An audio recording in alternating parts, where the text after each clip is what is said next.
My mother thought she could yank me out of university with one phone call, like pulling a chair from under a seated guest. She even branded my withdrawal with a mental health crisis, a phrase designed to silence questions, but there was a detail in my file she never knew, and the school was forbidden to speak, until she forced them to pick a side. And the dean's office chose the truth. My name is Bella Phillips, and I was 26 years old when I learned that biology does not guarantee loyalty, but it certainly provides the passcode to your destruction if you are not careful. The lecture hall for advanced fluid dynamics at Stonebridge University was built like a Roman amphitheater, designed to amplify the slightest sound. It was a room where a dropped pen sounded like a gunshot. Professor Holloway was mid-sentence, his chalk tapping a rhythmic staccato against the slate as he outlined the complexities of the Navier-Stokes equations. The air in the room was stale, recycled, and heavy with the collective anxiety of 40 engineering students who knew that this course was the gatekeeper to their degrees. My phone vibrated against my thigh. It was a sharp, aggressive buzz that seemed to rattle the very screw holding the fold-down desk to the chair. I glanced down, keeping my head angled toward the blackboard. The screen lit up with a single word: Mom. I pressed the side button to silence it, my heart rate spiking just a fraction.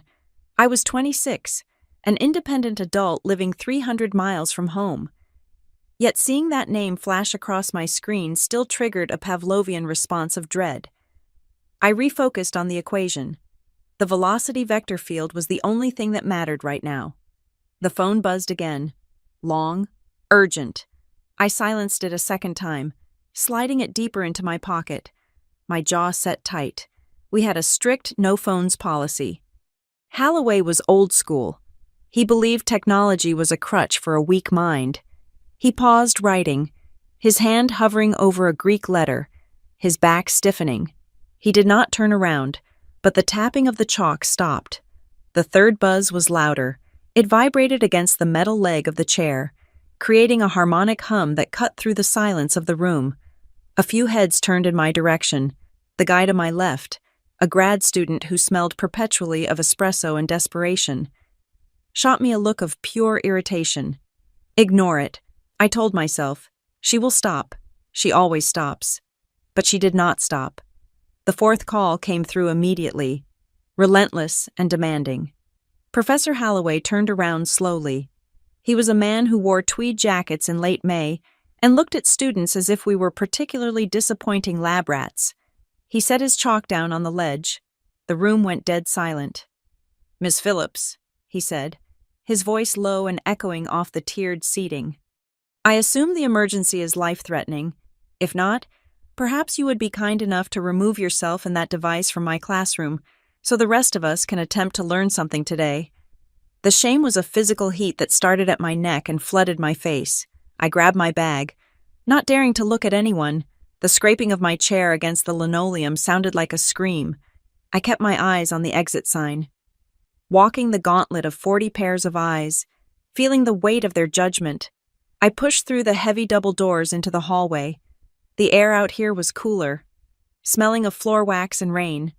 The phone was still vibrating in my hand. A frantic, angry insect. I slid my thumb across the screen and brought it to my ear. "This is a class," I hissed, keeping my voice low but furious. "I am in a lecture. You cannot keep calling me like this." "I withdrew you," my mother said.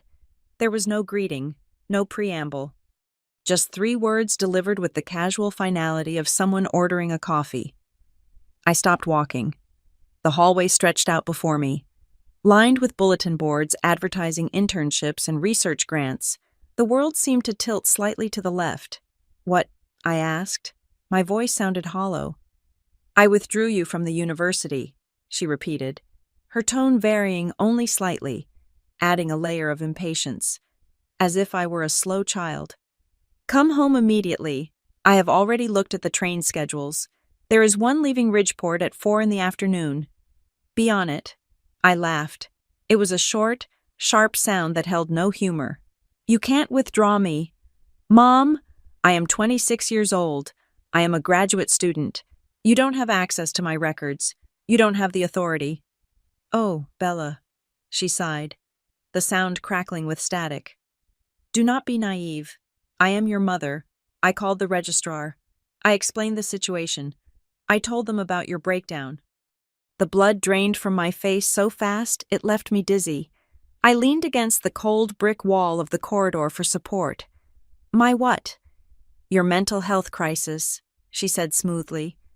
I told them you were having a severe episode, that you were incoherent, that you were a danger to yourself and could not make rational decisions. I told them I had your medical power of attorney on file, which I do, from when you had your tonsils out. Remember, it was close enough for the girl on the phone. That was 10 years ago, I whispered. That is fraud. It is paperwork, she corrected. And it is done. The request is in. They accepted it. You are no longer a student. So there is no reason for you to stay in that apartment or waste time in that classroom. Why? I asked, though I knew the answer before she gave it. I knew the answer because the answer was always the same. Derek needs you, she said. There it was. Derek, my older brother. The golden boy with the Midas touch, provided that everything he touched turned to lead instead of gold. Derek started his company, she continued, her voice animating with the excitement she never reserved for me. The logistics firm, it is going to be huge, Bella. But the books are a mess. He needs someone he can trust to handle the accounts. He needs family. We cannot afford to hire a CFO right now, and you have always been good with numbers. It is time you stop this selfish delusion of being an engineer and help the people who actually raised you. Selfish delusion? My voice rose, echoing in the empty hall. I have a full academic scholarship. I pay my living expenses with 3 different research assistant jobs. I have not asked you for a single dollar in 4 years. I am 2 semesters away from my master's degree. And what good is a master's degree if your family is drowning? She snapped, the mask of concern slipping to reveal the iron beneath. Derek is drowning. Bella, he needs support. He needs his sister. I told the school you were unstable. If you try to fight this, if you try to storm into that office and make a scene, you will only prove me right. You will look hysterical. You will look exactly like the sick girl I described to them. I gripped the phone so hard my knuckles turned white. This was her masterpiece. It was efficient, brutal, and designed to corner me. If I argued, I was manic. If I complied, I was erased. You filed a false report, I said, my voice steadying into a cold calm that I did not feel. You impersonated a student's legal guardian, and you falsified medical information. I did what a mother has to do to save her children, she said. Derek is the visionary. You are the support. That is how this family works. That is how it has always worked. Don't fight me on this. Bella, you will lose. Just pack your bags.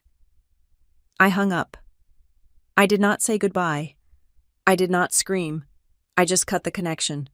For a moment, I stood there in the hallway, listening to the muffled drone of Professor Halloway's voice through the doors, the velocity of a fluid at the point of impact. I felt like I had just been hit by a tidal wave, but instead of being swept away, I felt rooted. She thought she had pulled the chair out from under me. She thought I would fall. She thought I was still the 18-year-old girl who cried when she yelled, who bent over backward to make sure Derek had the biggest slice of cake. The best room. The first chance. She was wrong. I shoved the phone into my pocket and started to run. I did not run toward the dorms to pack. I did not run to the train station. I ran toward the administrative block. My boots hit the linoleum with a heavy, rhythmic thud. I burst out of the engineering building into the overcast afternoon. The campus of Stonebridge University was a mix of Gothic stone and modern glass, a physical representation of old money meeting new ambition. The air was biting, a cold wind sweeping off the river, but I barely felt it. My coat was unbuttoned, flapping behind me like a cape, but the heat of my rage kept me warm. I needed to get to the registrar's office before the system updated. I needed to get to the dean before the narrative cemented. As I cut across the quad, sprinting past students playing frisbee and studying on the grass, a shadow fell over me. I looked up.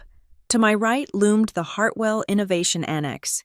It was the newest building on campus, a sleek, terrifyingly expensive structure of black glass and steel that seemed to absorb the light rather than reflect it. It housed the most advanced labs, the most prestigious research projects. It was a building funded by a name that whispered through the corridors of power in this state. Hartwell. The name sent a shiver through me that had nothing to do with the wind. It was a shadow that had followed me since birth, a ghost story told in hushed tones, a secret buried under layers of shame and silence. My mother hated that building. She hated this university. She had tried to forbid me from applying here, and when I got in, she had refused to visit. I slowed for a fraction of a second, staring at the jagged reflection of the sky in the annex's glass walls. The irony was sharp enough to cut. She wanted to drag me away from here to do bookkeeping for Derek's failing startup, completely unaware of the connection I had to that steel monolith. She didn't know what I knew. She didn't know what the dean's office knew. I tore my eyes away and picked up my pace. That was a battle for another day. Today, I just had to survive the ambush. My phone buzzed again, then again, then again. I didn't stop to look, but I knew what it was. She was not calling anymore. She was texting. She was flooding the zone, a tactic she used to overwhelm my defenses. I pulled the phone out as I took the steps to the administration building 2 at a time. The messages cascaded down the screen in a stream of blue bubbles. Don't make this hard. Bella, I did this for your own good. Don't embarrass me. If you try to fight me on this, you will regret it. I have already told the neighbors you are coming home for treatment. Don't make me a liar. I reached the heavy oak doors of the registrar's building. I paused, taking a deep breath. My reflection in the glass of the door looked wild hair escaping my bun, cheeks flushed, eyes wide, hysterical. She had called me, unstable. I smoothed my hair back. I buttoned my coat. I took a breath that started in my diaphragm and held it for 4 seconds before releasing it. I needed to be ice.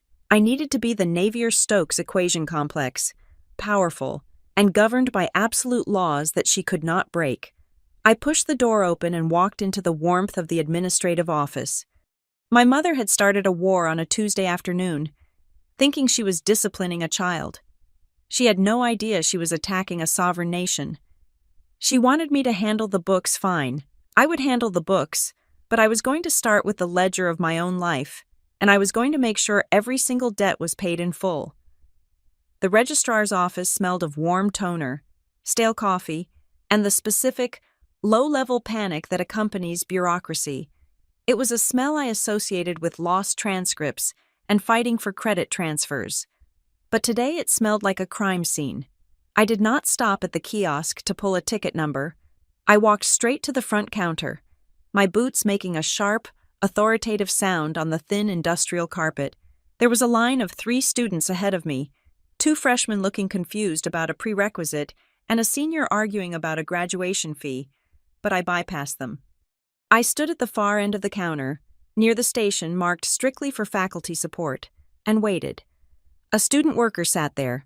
He looked young, maybe 19, with messy hair and a lanyard that looked too big for his neck. He was scrolling through his phone, hidden beneath the counter ledge. "Excuse me," I said. He jumped, fumbling his phone before looking up. Miss, the line is over there." "I am not here for a transcript request," I said. My voice was calm, terrifyingly so.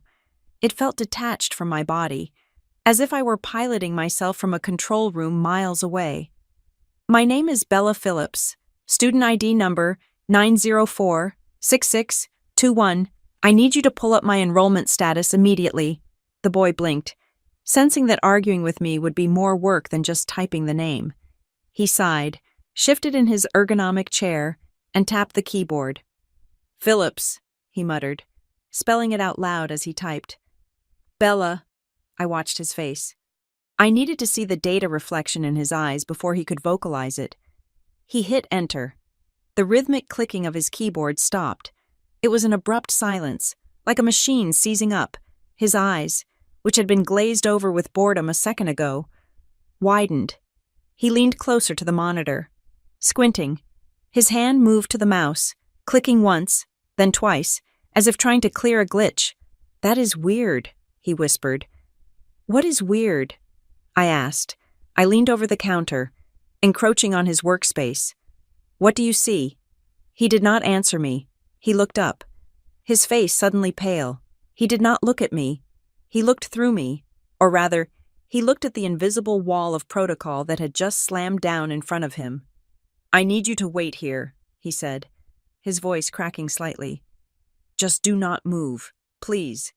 He stood up so fast his chair rolled back and hit the file cabinet behind him with a metallic clang. He did not explain.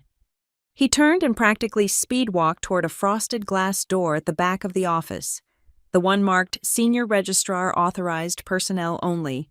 I stood alone at the counter. The freshmen in line were staring at me. I stared at the blank back of the monitor, counting the seconds. 1, 2, 3. My mother had said she withdrew me. But a withdrawal is a process. It takes signatures. It takes exit interviews. It takes time. Unless you trigger the nuclear option. Unless you lie so big that the system panics and shuts down to protect itself. The frosted glass door opened. A woman stepped out. She was in her 50s, wearing a charcoal blazer and glasses on a chain. I knew her. Ms. Rowan. She was the gatekeeper of Stonebridge University's records. A woman who treated student files with the sanctity of religious texts. She had helped me sort out a grant issue in my sophomore year, and I remembered her being stern but efficient. Now, she looked rattled. She walked toward me, not with a smile, but with a tightness around her eyes. She bypassed the counter completely, coming out into the waiting area to stand next to me. "Miss Phillips," she said. It was not a question. "Come with me. Now." She did not wait for a response. She turned and walked back toward her office. I followed her, feeling the eyes of the student worker who was now pretending to file papers burning into my back. We entered her office, and she closed the door. She did not just close it. She engaged the deadbolt. Then she walked to the window and twisted the wand to close the blinds, shutting out the gray afternoon light of the campus. "Sit down," she said. I sat. The chair was low, forcing me to look up at her as she moved behind her massive oak desk. She did not sit. She stood behind her computer, her hands gripping the edge of the desk so hard her knuckles were yellow. "Bella," she started, her voice dropping to a hush that made the air in the room feel thin. "We received a digital submission through the secure portal approximately 45 minutes ago. It was a Priority 1 withdrawal request. I did not send it," I said. "The request was filed under the emergency protocol." "Ms." Rowan continued. As if I had not spoken, she was reading from the screen, her eyes darting back and forth. "The cited reason is a severe, acute mental health crisis necessitating immediate hospitalization. Attached to the file is a digital copy of a medical power of attorney, signed and notarized, granting your mother, Mrs. Ellen Phillips, full authority over your educational and financial decisions in the event of incapacitation." My hands were in my lap. I squeezed them together, feeling the bones press against each other. "The document is a forgery, or it is expired. I signed a limited power of attorney when I was 16 for a tonsillectomy. It revoked automatically when I turned 18. I am 26 years old. Ms. Rowan, I am of sound mind. I am currently maintaining a 4.0 GPA in one of the hardest programs in this school. Do I look incapacitated to you?" Ms. Rowan looked at me then, really looked at me. She saw the tension in my jaw, the clarity in my eyes. She saw the lack of tears. "No," she said softly. "You do not." "Then cancel it," I said. "Rescind the withdrawal. Flag the account for fraud."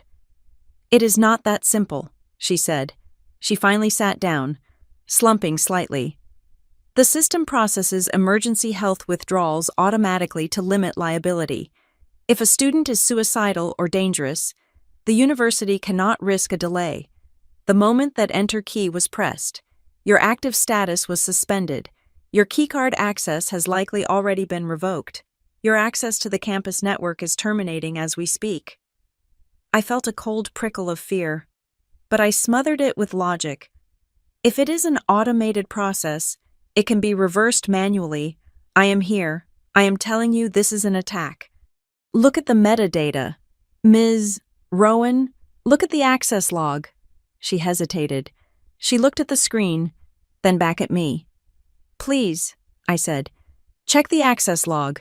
Check the recovery email. She typed a few keys. The silence in the room was heavy, broken only by the hum of the computer tower. I watched her face.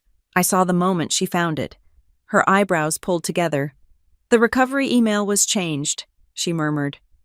32 days ago, from your university address to Derek Phillips Ventures@gmail.com. That is my brother, I said. He has been planning this for a month. They locked me out of my own portal so I would not see the notifications. Ms.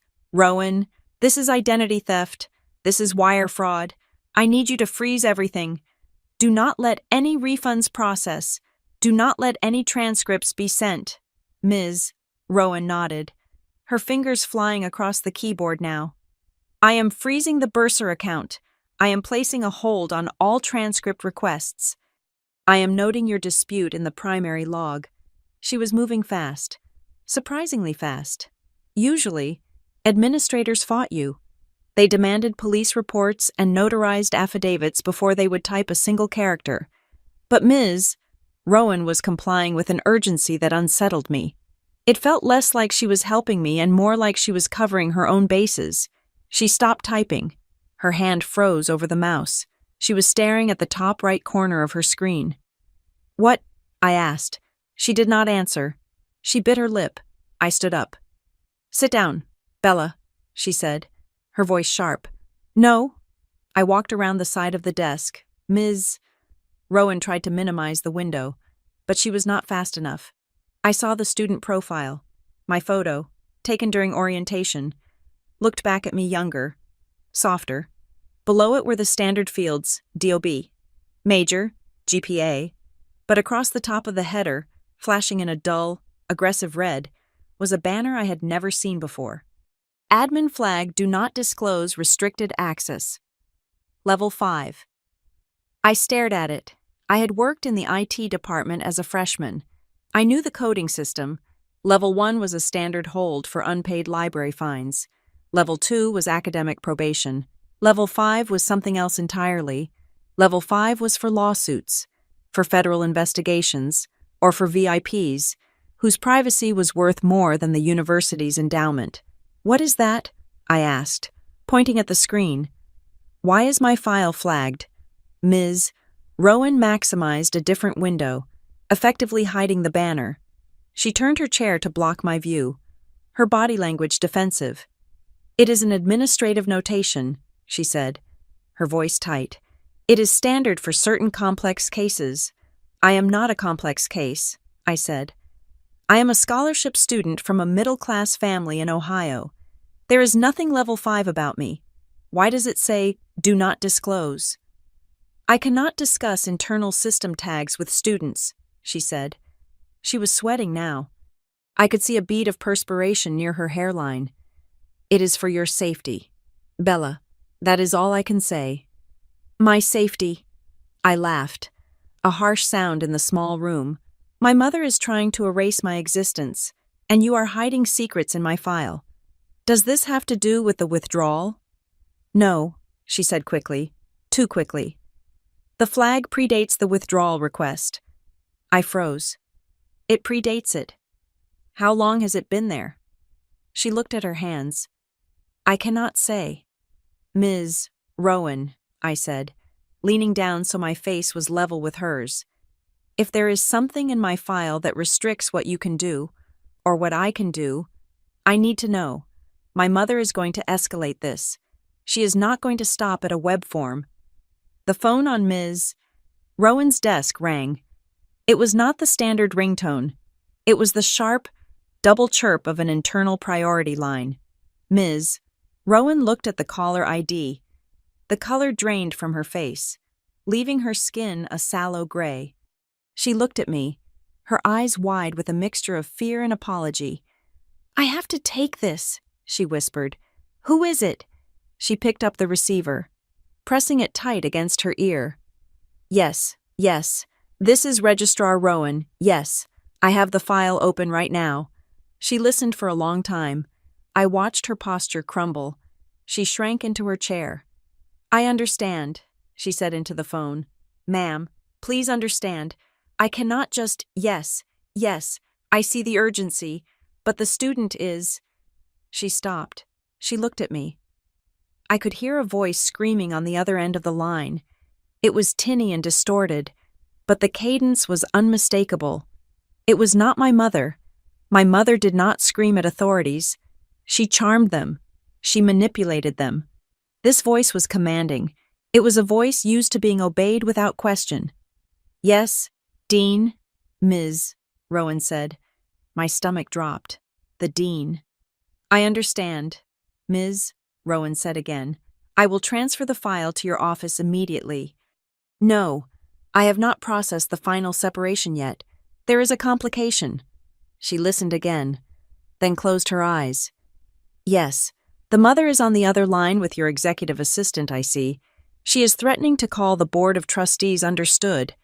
Ms. Rowan hung up the phone. She placed the receiver down with the care of someone handling a live explosive. That was the dean's office, she said. Her voice was flat. Your mother is currently on the phone with Lydia Parkins, the dean's executive assistant.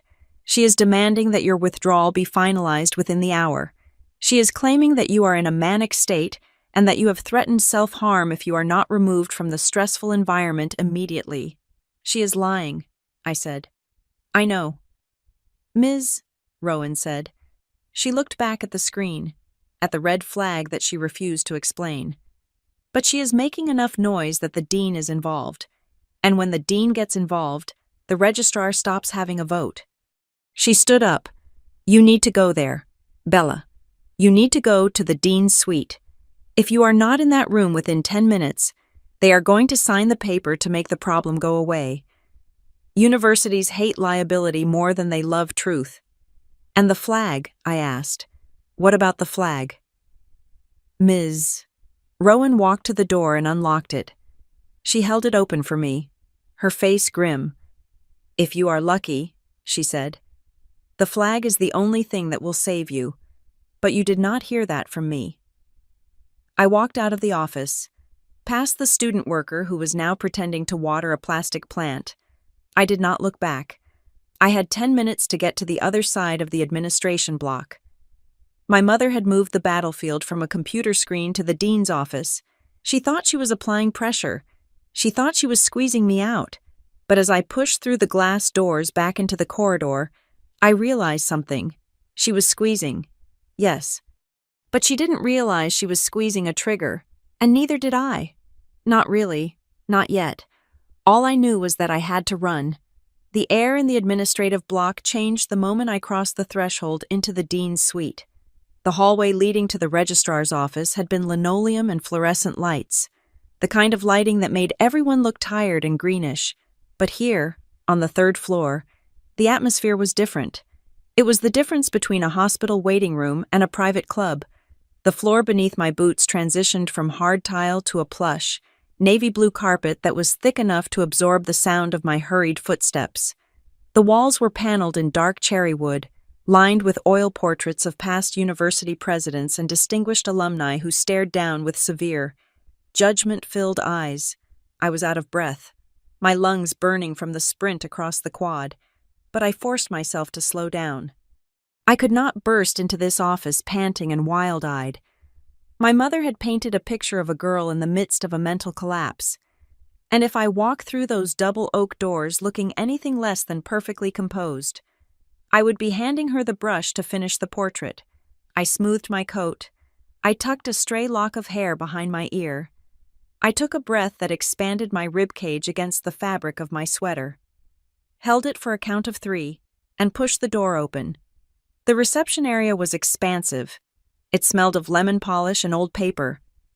Behind a large, semicircular desk sat a woman who looked like she had been carved out of marble and dressed in high-end knitwear. This was Lydia Parkins. I knew of her by reputation.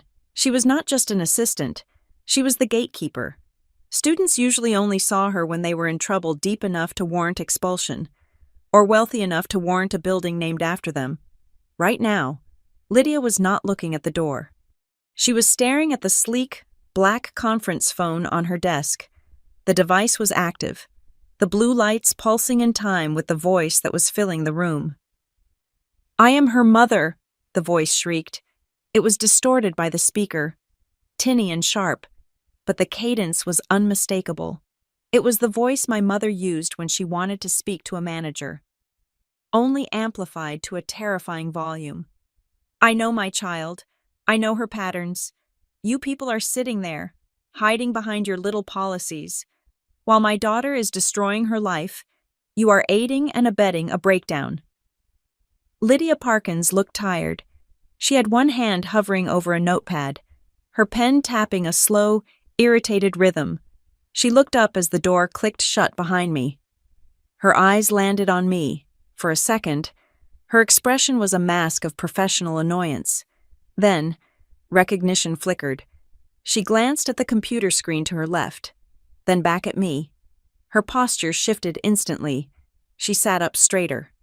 The irritation vanished, replaced by a complex look that I could not quite parse.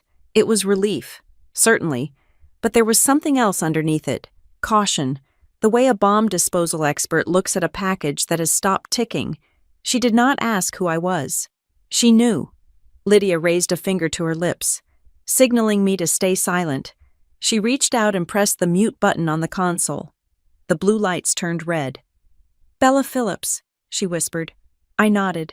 Walking toward the desk, I pulled my student ID from my pocket and placed it gently on the polished wood surface. I did not slam it. I did not speak. I just laid it there as proof of life. Lydia looked at the ID, then up at my face. She scanned me for the hysteria my mother had promised. She saw my steady hands. She saw the cold, hard anger in my eyes.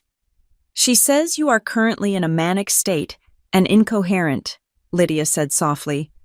"She says a lot of things," I replied, my voice steady and low. "She also says she has a power of attorney. She does not—" Lydia nodded once. It was a sharp, decisive movement. She reached out and unmuted the phone. "And I demand that you process the withdrawal immediately." My mother was shouting. She had not even noticed the silence on our end. "If something happens to her because you dragged your feet, I will own that school. Do you hear me? I will sue you for every penny of endowment you have." "Mrs. Phillips," Lydia cut in. Her voice was cool, crisp, and carried the kind of authority that usually costs $500 an hour. "I need you to pause." "Do not tell me to pause," my mother snapped. "I am trying to save my daughter." "Your daughter is standing right in front of me," Lydia said. There was a silence on the other end of the line. It was absolute. It was the sound of a vacuum sealing shut. "What?" my mother asked. The word came out like a choke. "Bella is standing at my desk," Lydia repeated. Her eyes locked on mine. "She is calm, she is coherent, and she is currently holding her university identification card." I watched the speakerphone, imagining my mother's face in her kitchen 300 miles away. I could picture the phone pressed against her ear, her other hand gripping the countertop, her mind racing to spin a new web. "She is lying," my mother said. Her voice dropped an octave, shifting from anger to a sinister, conspiratorial whisper. "Oh, God. She is so good at this. You do not understand. This is part of the illness. She can mask it. She can act perfectly normal for 10 minutes, and then she snaps. She is manipulating you. She is dangerous." My hands curled into fists at my sides. The accusation was so practiced, so fluid. She made my sanity sound like a weapon.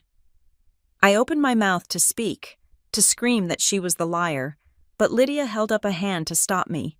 Lydia did not look at the phone. She looked at me. And for the first time, I saw a flicker of allyship. Or perhaps it was just that Lydia Parkins did not like being lied to. "Ma'am," Lydia said, her tone dipping into frost, "I have worked in university administration for 20 years. I know what a student in crisis looks like. The young woman in front of me is not in crisis. She is, however, the victim of an unauthorized access to her student portal. I am her mother. The voice on the phone rose again, shrill and desperate. I have the right. I sent you the paperwork. We received a PDF, Lydia corrected. We received a digital scan of a document that appears to be dated from 2016. The signature looks digitized. It is a valid copy. It is a pixelated image, Lydia said. For a withdrawal of this magnitude, specifically one that overrides the student's own autonomy, we require the original document, wet ink, notarized within the last 6 months, and we would need to verify it with the issuing attorney. We do not have time for bureaucracy. My mother yelled. Derek is waiting for her. The family needs. She cut herself off. Realizing she had slipped, I smiled. A cold, bitter smile. Derek. She could not help herself. The family needs her to be safe, she corrected quickly, but the damage was done. Lydia picked up a pen and made a note on her pad. Mrs. Phillips, let me be very clear. Bella is an adult, under federal privacy laws, specifically the Family Educational Rights and Privacy Act, or FERPA. You have no right to access her records, let alone alter them.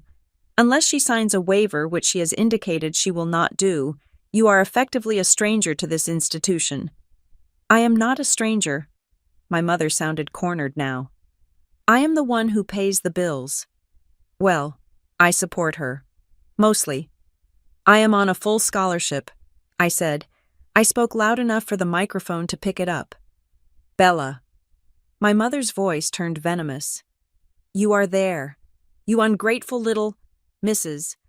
Phillips, Lydia interrupted, her voice hardening into steel. You are on speakerphone in the Dean's executive suite. I suggest you watch your tone. I will call the press, my mother threatened. The desperation was leaking through now.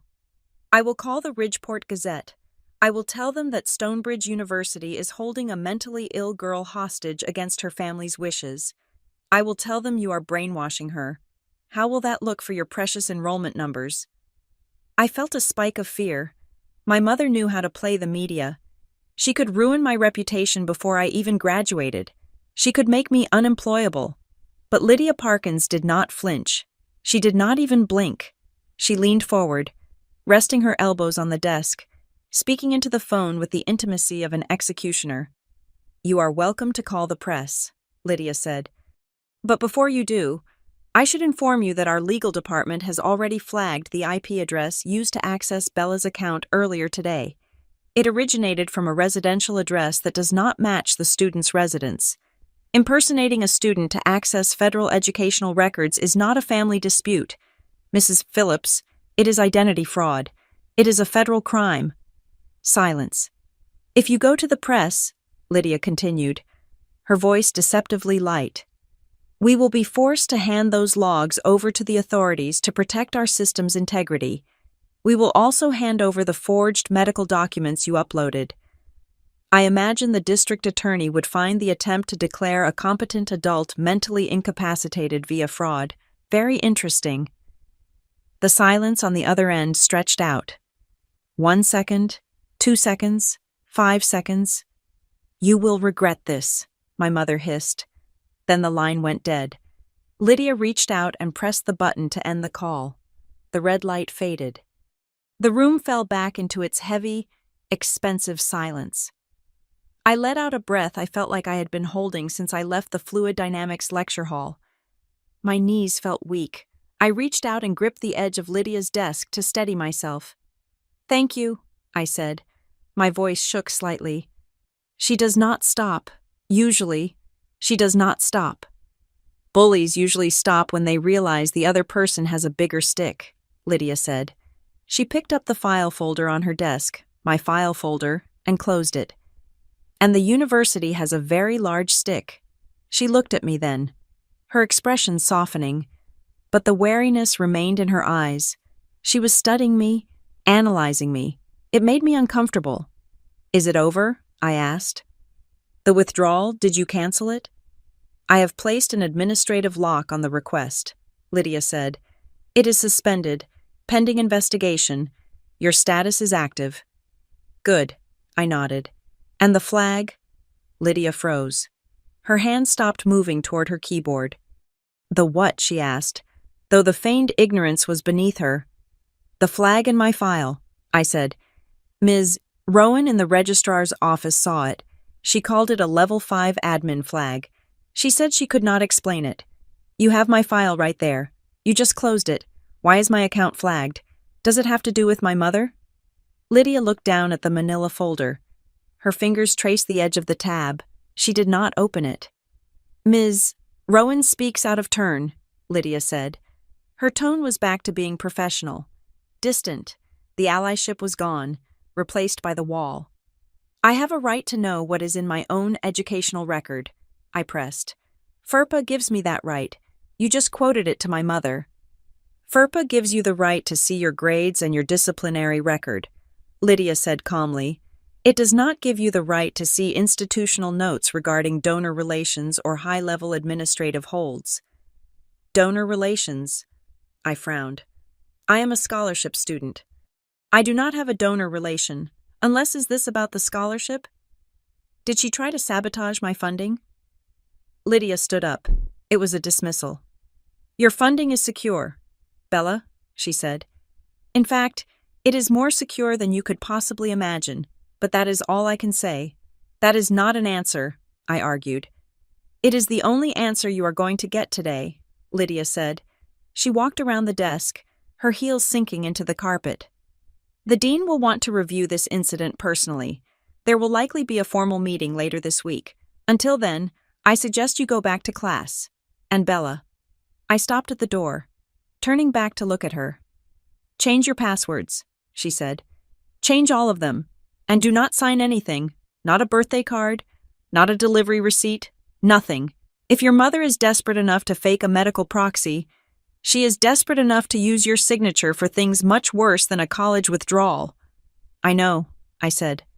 She wants me to work for my brother. Lydia's eyes narrowed slightly. If only it were that simple, she murmured, almost to herself. What does that mean? Go to class. Miss Phillips, Lydia said, turning her back to me to look out the window at the gray campus below. And keep your phone off. I walked out of the suite, back into the hallway. The adrenaline was fading, leaving behind a cold dread. I had won the battle. My mother had been beaten back, at least for the afternoon, but the war had shifted. Lydia Parkins had defended me. Yes, but she had not done it because she liked me. She had done it because of that file, because of that flag, because of donor relations. I walked toward the stairwell, my mind racing. I had no donors. I was a nobody from a family of nobodies. My scholarship came from the General University Fund, or so I had always thought. As I descended the stairs, the text message notification chimed in my pocket. I pulled it out, expecting a threat from my mother. It was not from her. It was an automated alert from the university HR system, sent to my personal email, which I had just secured. Subject urgent. Identity verification, mismatch. Body, Dear Bella, we have detected a discrepancy in your vital records on file compared to the new documents recently uploaded. Please report to Human Resources to re-verify your identity documents. Failure to do so may result in a suspension of your stipend. I stared at the screen. My mother had uploaded fake medical docs, but what vital records had she tried to mess with? Or had she tried to change something else? I kept walking. But my pace slowed. The victory in the dean's office felt hollow now. I realized then that my mother was not just trying to pull me out of school. She was trying to rewrite who I was. And the terrifying part was, the university seemed to know more about who I was than I did. I found a quiet alcove on the second floor of the library, tucked behind the reference section for chemical engineering. It was a space I usually avoided because the Wi-Fi signal was weak. But right now, isolation was more valuable than connectivity. I sat on the hard wooden bench, my back pressed against the cold cinder block wall, and stared at my hands. They were shaking. It was a fine, rhythmic tremor, the kind caused by an overdose of caffeine or a sudden crash in adrenaline. I clasped them together, interlocking my fingers until the knuckles turned white, forcing them to be still. The confrontation in the dean's office had been a victory. Technically speaking, Lydia Parkins had held the line. My enrollment was safe for the moment, but the feeling washing over me was not relief. It was a heavy, suffocating nausea. It was the realization that this was not an impulsive act. My mother had not woken up this morning, decided she missed me, and made a frantic phone call. This was architectural. It was a demolition plan. I closed my eyes and the sounds of the library faded, replaced by the ghost of conversations past. This was the family ledger, a mental spreadsheet I had been keeping since I was 12 years old, tallying the credits and debits of affection in the Phillips household. The balance was never in my favor. I remembered the summer I turned 19. Derek had just dropped out of business school for the second time. He had come home with a trunk full of dirty laundry and a head full of visionary ideas. That was the word my mother used. Visionary. He just sees the world differently than the professors do, she had said, pouring him a glass of iced tea while I scrubbed the dishes from a dinner I had cooked. Derek is a big-picture thinker. Institutional learning stifles his creativity. 2 months later, the police had come to the door. Derek had borrowed $3,000 from a neighbor's elderly mother, promising to double her investment in a week through a guaranteed stock tip he had found on an internet forum. When the money vanished, the neighbor called the cops. I sat at the kitchen table, watching my mother write a check to the neighbor to make the problem go away. It was money we did not have. It was money that was supposed to go toward my textbooks for the fall semester. We have to protect him, she had told me later, her voice trembling with a martyrdom she wore like a designer coat. He made a mistake, Bella. He has such a good heart. He just wanted to help us all get rich. If we don't support him, who will? You are the strong one. You can handle working extra shifts at the diner. Derek. Derek is fragile. I had nodded. I had always nodded. I took the extra shifts. I bought used textbooks with missing pages. I accepted that my role was to be the mortar that held the bricks together, while Derek got to be the statue on top. Then there was the internship. The memory hit me with the force of a physical blow. I was 22. I had been offered a summer position at a prestigious aeronautics firm in Seattle. It was the golden ticket. It was the kind of thing that launched careers. I had called my mother, bursting with pride. That is so far away. She had said, there was no congratulations, just the immediate calculation of how my absence would inconvenience her. It is only for 3 months. I had argued, but Derek is going through a divorce, she had countered. He is in a dark place. Bella, he asked if you were coming home this summer. He said he needed his little sister to talk sense into him. If you go to Seattle, well, I just hope nothing happens to him while you are gone. I would hate for you to live with that guilt. I did not go to Seattle. I went home. I spent 3 months listening to Derek complain about his ex-wife while he played video games on the couch, and I paid for the pizza. The aeronautics firm never called me again. I opened my eyes, staring at the dust motes dancing in the shaft of light from the high window. I had hated myself for that. I had hated my weakness. My inability to say no to the weaponized guilt she wielded with such precision. But that was the old Bella, the Bella who thought love was something you earned by bleeding out for people who would never offer you a bandage.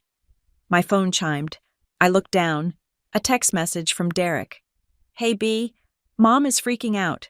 You know how she gets. Look, just come home for a bit. I started this logistics company. Really solid stuff. I just need someone to organize the cash flow for a few months until we get the Series A funding. I will cut you in. 5% equity. We keep it in the family. You owe me one. Right? I read the message twice. You owe me one. The audacity was breathtaking. I owed him for the tuition money that went to his legal fees. I owed him for the emotional labor of being his therapist. But it was the phrase organize the cash flow that made my engineer's brain snap into high alert. Derek did not know what cash flow was. Derek thought revenue was profit. If he needed me to organize the books, it meant the books were either non-existent or criminal. And he offered me 5%. He was trying to bribe me with a slice of a pie that I knew was made of mud. I opened my laptop. I needed to see the battlefield. Lydia Parkins had told me to change my passwords, but I needed to do more than that. I needed to see if they had already breached the perimeter. I logged into my primary bank account. It was a student account. Meager but tidy. Everything looked normal. Then I navigated to the credit reporting agency. I had frozen my credit a year ago after a data breach at a retail store, but I had temporarily lifted the freeze last month when I applied for a new apartment lease. I had forgotten to put it back on. My fingers flew across the keyboard. I logged in and pulled up the inquiry report. My breath hitched. There, dated 4 days ago, was a hard inquiry from a major credit card issuer. Status denied. Reason applicant information mismatch. Address provided does not match credit file. I clicked on the details. The application had been submitted using my social security number and my name, but the address listed was not my apartment in Ridgeport. It was my mother's address in Ohio, and the income stated was $150,000 a year. They had tried to open a platinum credit card in my name. They had failed only because I had been diligent about updating my address with the bureau, and the automated system had flagged the discrepancy. This was not just about getting me to come home to do bookkeeping. This was identity theft. They needed my credit score. Derek's credit was undoubtedly ruined, scorched earth from his previous failures. My mother's credit was likely maxed out trying to bail him out.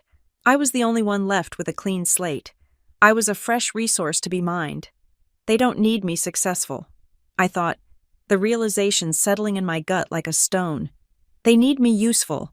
If I went home, if I stepped back into that house, they would guilt me into co-signing a loan. They would put my name on the corporate documents, and when the company inevitably crashed, or when the IRS came looking for the missing taxes, it would be Bella Phillips on the indictment. Not Derek. He would be the visionary who was misled by his accountant's sister. I felt a cold rage spread through my chest, displacing the fear. It was a clarifying anger. It burned away the last remnants of the dutiful daughter. I pulled my phone out again. I did not reply to Derek. I did not call my mother. Instead, I scrolled through my contacts until I found a name I had not used in 2 years. Mr. Vance, attorney. I had met Arthur Vance when my grandmother passed away. He was an old-school lawyer, the kind who still used a dictaphone and wore 3-piece suits. He had been my grandmother's executor. My mother had hated him. She had screamed at him in his office when he refused to release certain funds to her immediately. I remembered him handing me a card after the funeral. "Your grandmother was a wise woman, Bella." He had said, "If you ever find yourself in a situation where you need independent counsel, call me." She left a small retainer for exactly that purpose. I had thought it was a polite gesture at the time. Now, it felt like a lifeline thrown from beyond the grave. I pressed call. It rang 3 times. "Law Office of Arthur Vance," a receptionist answered. "This is Bella Phillips," I said. My voice was steady. "I need to speak to Mr. Vance. It is regarding the Phillips family, specifically, an attempt at identity fraud." There was a pause, and then a click. "Bella, Mr. Vance's voice came on the line. It sounded like gravel and old whiskey. "I was wondering when you would call." "You were," I asked. "I monitor the probate dockets," he said, "and I hear things. Your mother has been active lately." "Mr. Vance," I said. "My mother tried to withdraw me from university today using a forged power of attorney, and I just found a credit card application in my name that I did not file." "I see," he said. There was no surprise in his voice, only a weary confirmation. "Has she succeeded?" "The university stopped the withdrawal. The credit card was denied. But she is not stopping. She is escalating." "She is desperate," Mr. Vance said. "The walls are closing in on your brother, and by extension, her. They are looking for a life raft, and you are the only wood floating nearby." "I need to stop them," I said. "I do not just want to defend myself. I want to make it impossible for them to touch me again." "We can do that," Mr. Vance said. "We can send a cease and desist. We can file a report with the credit bureaus to flag your file for high-level fraud alert. But Bella, If we do this, if we bring the law into the family dynamic, there is no going back. You are declaring war. They declared war on me when they tried to erase my education, I said. They declared war when they tried to sell my future to pay for Derek's past. Good, Mr. Vance said. I will draft the papers. But Bella, there is something else. Something regarding your grandmother's estate that we never discussed because the conditions had not been met. It seems relevant now. What conditions? The condition that you were under duress from your family, he said. Your grandmother anticipated this. She knew Derek's nature, and she knew your mother's blindness to it. I sat up straighter. What did she leave? We can discuss that later, he said. For now, let us focus on the shield. I will contact the university's legal department as your representative. I will make sure any further communication from your mother goes through my office. You are not to speak to her. You are not to speak to Derek. Total radio silence. Can you do that? Yes, I said. Excellent. And Bella? Yes. Do not let them make you feel guilty. Mr. Vance said softly, you are not abandoning them. You are escaping a burning building. There is a difference. I hung up the phone. I sat there for another minute, looking at the silent screen. I thought about the text from Derek. 5%. He thought that was generous. He thought I should be grateful for the scraps from his table. I deleted the thread. I blocked his number. Then I blocked my mother's number. It felt like cutting off a limb, painful and shocking, but I knew it was the only way to stop the gangrene from spreading. I packed up my laptop. I had a fluid dynamics problem set to finish. I had a life to live.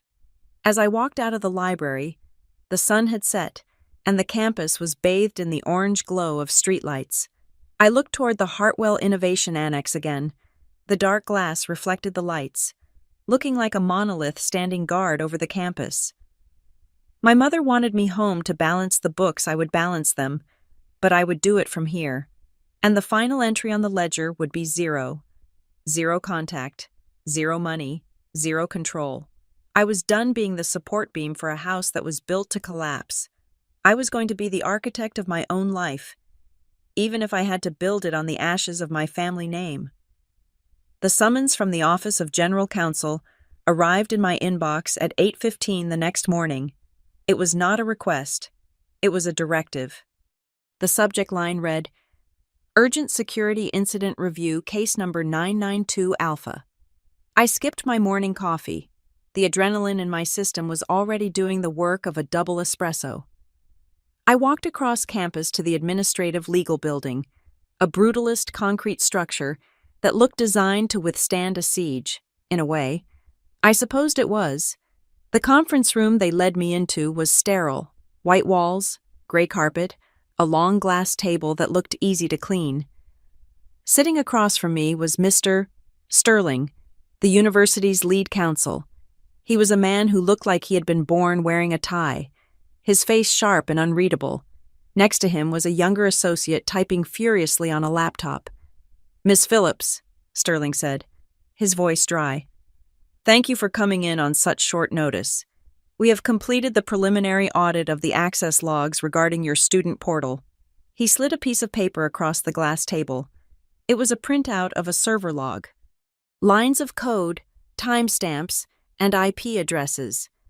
At 2:42 p.m. yesterday, Sterling said, tapping a highlighted line with a manicured finger. An external user logged into your account. The IP address geolocates to a residential connection in Dayton, Ohio. Specifically, a service provider registered to an Ellen Phillips. I looked at the numbers. They were black and white confirmation of what I already knew. But seeing it on a legal document made it feel heavier. It was not just a mother meddling. It was a digital fingerprint left at the scene of a crime. The user navigated directly to the withdrawal interface, Sterling continued. They uploaded a document titled a medical_proxy_signed ... PDF ... Then they checked the box agreeing to the terms of separation, effectively terminating your enrollment. I did not authorize that, I said. I was in a fluid dynamics lecture at 2:42. Professor Holloway can verify my presence. He actually kicked me out because my phone was ringing. My mother was calling me while she was logging in as me. "We believe you," Sterling said. "The timestamps align with your statement. But we have a bigger problem than just the unauthorized login. It is the document itself." He slid a second paper across. It was a photocopy of the medical power of attorney my mother had uploaded. I stared at it. It looked official at first glance. There was a seal. There were signatures, mine, allegedly, and hers. But as I looked closer, the formatting felt wrong. The font on the body text was Times New Roman, but the header was in Arial. "Do you see it?" Sterling asked. "The fonts don't match," I said. More than that, Sterling pointed to the top right corner. "Look at the court filing number, CV 2019-44B. "Okay. That format," Sterling said, leaning back in his chair, "is specific to the Common Pleas Court in Franklin County. But your mother lives in Montgomery County. Their filing codes start with MC, not CV. Furthermore, the code indicates a civil dispute from the year 2019. We ran a search on the public docket." He paused for effect. "That case number belongs to a divorce settlement between a couple named Smith and Wesson. It has nothing to do with you." I felt a chill run down my spine. "She copied it. She, or whoever helped her, downloaded a template from the internet," Sterling said. "They likely found a sample document, used an image editor to paste your names over the original parties, and forgot to scrub the case number. It is a sloppy job, but it is also a felony. Creating a false legal instrument and presenting it to an institution to gain control over an adult's assets or status is fraud in the second degree." I looked at the fake signature. It was a decent approximation of my own, but the loop on the P was too wide. "What happens now?" I asked. "That depends on you," Sterling said. "The university needs to protect itself. We have been defrauded. We accepted a false document. We need you to sign an affidavit stating that you did not generate this request, that the signature is forged, and that you are currently of sound mind and contesting the withdrawal." He pushed a thick packet of papers toward me. I picked up the pen, but I did not sign immediately. I looked at Sterling. "If I sign this, does it trigger a police report?" "It creates an internal record," Sterling said. "We are required to log the incident with campus safety. Whether criminal charges are pressed is usually up to the victim, unless the university decides the breach of our system warrants a separate prosecution." I uncapped the pen. "I want more than just an affidavit. Mr. Sterling, I want a fortress." Sterling raised an eyebrow. "Go on." "I want a cease and desist letter sent to my mother and my brother, on university letterhead," I said, "stating that any further attempt to access my records or contact university staff regarding my status will be considered harassment and will be referred to the authorities, and I want a lock on my file. We have already reset your password." The associate spoke up. "Not a password reset," I corrected. "I want a physical identity lock. I want a note on my file that says no changes, not a withdrawal, not a transcript request, not even a change of address can be processed unless I'm standing physically in the office. Presenting a government-issued ID and a secondary biometric verification if you have it. No online requests, no phone calls, no exceptions." Sterling looked at me. He seemed to be assessing the threat level. "That is an extreme measure, Miss Phillips. It will make your administrative life very difficult." "My mother just tried to end my career with a PDF editor," I said. "I am okay with difficult. I am not okay with vulnerable." Sterling nodded slowly. "Done. We will implement the Level 5 verification protocol. It is usually reserved for students under witness protection or children of diplomats, but given the circumstances, it fits." I signed the affidavit. The scratch of the pen on the paper felt like the first shot of the counterattack. "There is one more thing," I said, handing the papers back. "You mentioned the police. I want to file the report, not just an internal log, a formal complaint." Sterling blinked. "You want to file a criminal complaint against your mother?" I want it on the record, I said. In case she tries again, in case she tries to open a credit card, or take out a loan, or sign a contract in my name, I need a paper trail that says she has a history of impersonating me. Very well, Sterling said. I will have Officer Miller from Campus Safety meet you in the lobby. As I walked out of the conference room, my phone buzzed. It was an email. I checked the sender. Tanya Elson at DerekPhillipsVentures.com. I did not know a Tanya. I opened the message.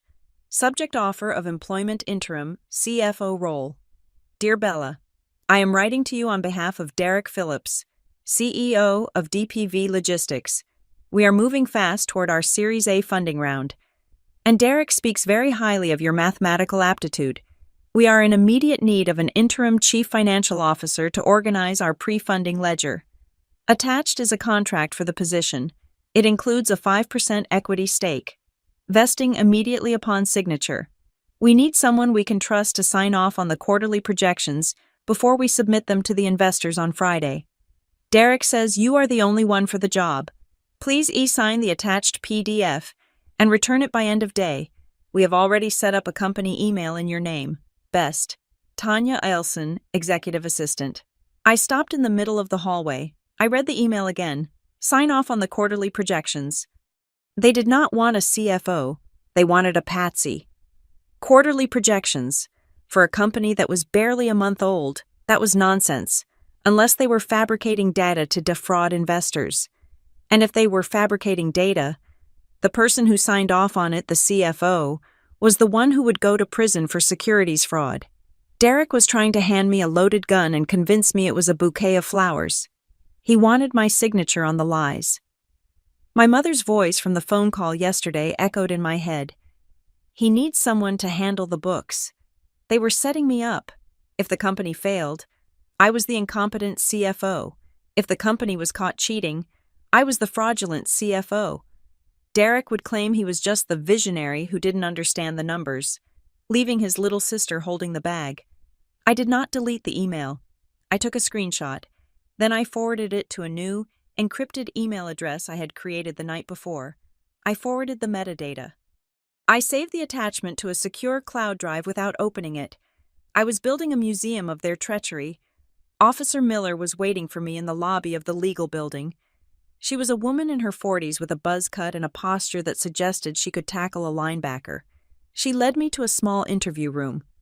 So, Miller said, opening a laptop, General Counsel says your mom tried to pull a fast one with the registrar. She forged a medical proxy, I said. And she accessed my account from Ohio, Miller typed, her face grim. You would be surprised how often we see this. Helicopter parents who can't let go. They call professors. They try to change room assignments. Usually, we just tell them to back off. She looked up at me. But forgery. That crosses the line. That is not love. Kid, that is control. And legally, it is identity theft. I know, I said. I also have reason to believe she is trying to open credit lines in my name. Miller stopped typing. Okay, now we are talking about grand larceny potential. Here is what we are going to do. I am filing this as a criminal incident report. Number 26 Alpha 4. I am attaching the IP logs and the fake document as evidence. If she shows up on campus, this report gives us probable cause to escort her off the property immediately. If she tries to contact you, we can use this to petition for a restraining order. Thank you, I said. One piece of advice, Miller said, closing the laptop. Do not warn her. Do not tell her you filed this. Let her think she just hit a computer glitch. If she knows you have gone to the cops, she might destroy evidence on her end. Let her keep thinking she is smarter than you. She always thinks she is smarter than me, I said. I left the campus safety building and headed back toward the academic quad. The sky was gray, threatening rain. I felt heavy, but it was a solid kind of heaviness, like armor. I checked my phone again. Another email had come in, this time from Sterling. Bella.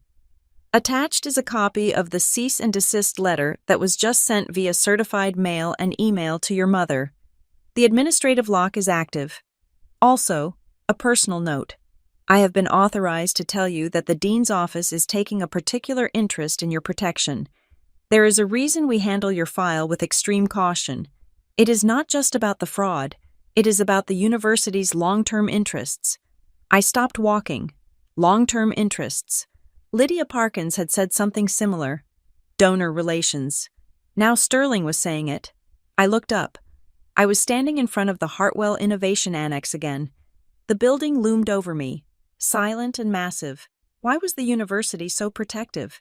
I was a scholarship student. My tuition was a rounding error in their budget. Unless the scholarship wasn't from the general fund. I thought about the family ledger. I thought about my grandmother. She had been a quiet woman, a librarian who lived in a small house.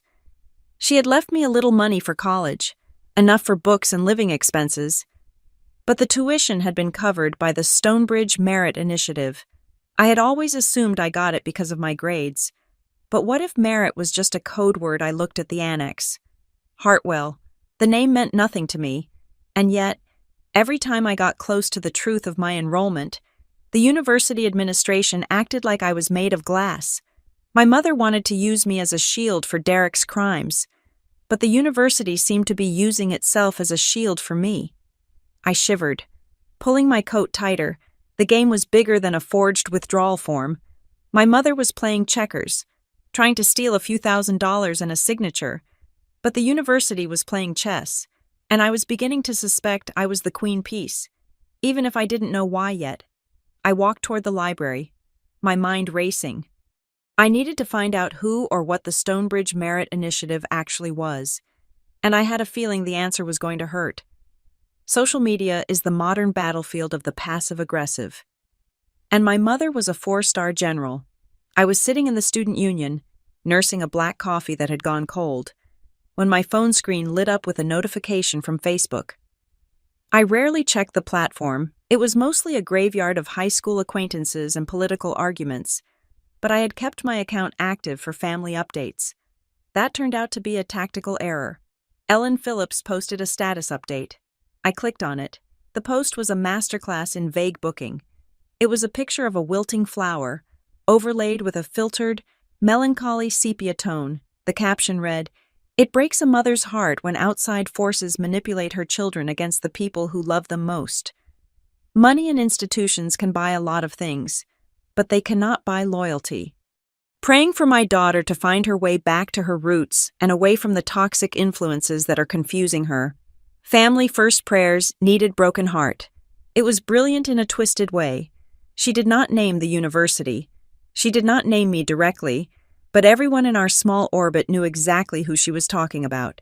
She had positioned herself as the martyr and the university as the villainous cult stealing her child away. The comments were already rolling in. Oh no. Ellen. Is this about Bella sending love? Stay strong, Mama Bear. Colleges these days are just brainwashing camps. Let us know if you need anything. Family is everything. I felt a spike of irritation, but I forced myself to remain clinical. This was not just venting. This was a public relations campaign. She was building a narrative where she was the victim, so that when the legal hammer came down, she could claim she was just a helpless mother fighting a corrupt system. Then the flying monkeys arrived. My phone rang. It was my Aunt Carol. I debated ignoring it, but silence can sometimes be interpreted as guilt. I answered, putting the phone on speaker while I opened my fluid dynamics textbook. Bella. Carol's voice was breathless, as if she were running. I just saw your mother's post. Honey, what is going on? She says you are having a breakdown and the school will not let her see you. Hello? Aunt Carol, I said, keeping my voice flat. I am currently sitting in the student union drinking coffee and studying for a midterm. I am not having a breakdown. Well, she is worried sick, Carol said. She said you blocked her number. Bella, you cannot do that to your mother.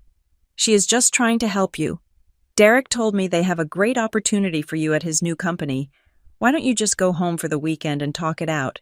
Just smooth things over. I blocked her number because she committed a felony. Aunt Carol, I said. There was a pause on the line. What? She forged a medical document to try and force the university to expel me. I said, "That is fraud, and Derek is not offering me an opportunity. He is looking for a scapegoat for his new shell company. I am handling this through the university's legal counsel." "Legal counsel?" Carol sounded horrified. "Bella, that is your mother. You do not call lawyers on family. You apologize and you go home." "I have nothing to apologize for," I said. "And if you continue to call me on her behalf to harass me, I will have to add your number to the block list as well. Please do not make me do that." "You have changed," Carol said, her voice dripping with disappointment. "That school has made you cold." "The school made me an engineer. Aunt Carol, engineers deal in facts. Goodbye." I hung up. My hand was shaking slightly, but I felt a strange sense of power. For years, I had folded under the weight of keep the peace. Today, I chose war. 20 minutes later, the screen lit up again. FaceTime request. "Derek?" I stared at the screen.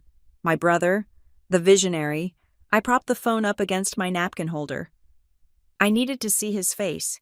I needed to see the desperation. I hit the green button. Derek filled the screen. He looked terrible. He was sitting in what looked like a rented office space, bare white walls. A cheap desk, harsh overhead lighting. He was wearing a suit jacket over a t-shirt. His hair messy, dark circles under his eyes. He was trying to smile, but it looked more like a grimace. "Hey, B," he said. His voice was raspy. "Long time." "Hello, Derek," I said. "Look, I know Mom is going crazy," he said, laughing nervously. He rubbed the back of his neck. "You know how she gets? She just misses you. She went a little overboard with the school thing. I told her it was a bad idea." "You told her it was a bad idea?" I asked. "Or you realized it failed and now you are trying to pivot?" Derek's smile faltered. "Come on, don't be like that. I am on your side here. I am trying to talk her down. But seriously, I need a favor. A big one." He leaned into the camera. The charm offensive was beginning. "This company, DPV Logistics," he said. "It is the real deal. I have contracts lined up. I have trucks on standby. But the investors, they are sticklers. They want to see a full finance team before they release the capital. They want a CFO. I am an engineering student, Derek," I said. "I am not an accountant." "But you are smart," he pleaded. "You are a math whiz. That is all it is. Numbers. I just need you to come on board as the interim CFO. Just for a month or two. Just until the checks clear. You don't even have to move back. You can work remote. I will send you the files. You look them over. You sign off. And boom, I get my funding. You get 5% equity. We both win." "Sign off," I repeated. "Yeah," he said. "Just standard compliance stuff. Verify the projections. Certify the assets." "What assets?" I asked. "You don't have any trucks. Derek, you just said they are on standby. That means you are leasing them. You have no inventory. So if I sign a document telling investors that the company has assets, I would be lying." Derek's face hardened. The nice brother mask slipped, revealing the entitled bully underneath. "Why do you always have to overthink it?" he snapped. "It is business. Bella, you project confidence, you get the money, then you build the assets. That is how it works. I am offering you a chance to be a founder. I am trying to help you." "Help me?" I laughed. "You are trying to use my clean record to wash your dirty money." "You owe us," he exploded. The shout distorted the audio on my phone. "After everything Mom did for you, after I let you tag along with me all those years, you are selfish. You are sitting there in your ivory tower while we are drowning. Just sign the damn contract. Bella, just help me stand up." "What exactly do you need me to sign?" "Derek," I asked. I made my voice soft, inviting the trap. "Is it a loan application? Is it a personal guarantee?" Derek stopped. He blinked. For 2 full seconds, he said nothing. His eyes darted to the side, looking at something off-screen. That silence was everything. If it was a legitimate employment contract, he would have said so immediately, But he hesitated. He was calculating how much of the truth he could afford to tell me. "It is just a liability waiver," he mumbled. "And a cosign on a small bridge loan, just to get the lights on." "So you want me to take the debt," I said. "And you keep the money." "It is an investment," he yelled. "God, you are useless. Mom was right. You think you are better than us." "I don't think I am better than you, Derek," I said. "I just think I am not going to prison for you." I ended the call. I did not block him immediately. I saved the video recording of the call first. I exported it to my secure drive. Evidence item number 4, coercion attempt. My phone buzzed again. An email from Ellen Phillips, subject a mother's love. It was a wall of text, 3,000 words of weaponized nostalgia.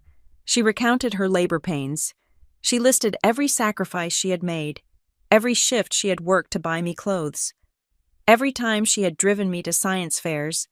"I have done everything for you," she wrote.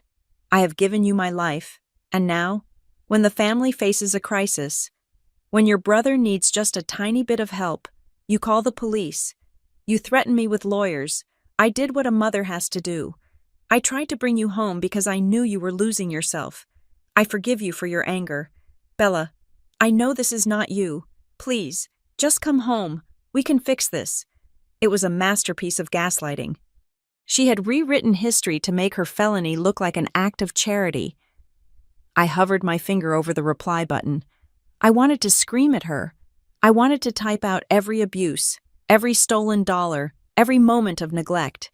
I wanted to tell her that labor pains do not entitle you to commit fraud 26 years later, but then I remembered Mr. Sterling's advice. Silence is a legal strategy. If I replied, I gave her fuel. If I argued, I validated her narrative that this was a family squabble. I forwarded the email to Mr. Sterling and Officer Miller. Body new communication from the restricted party.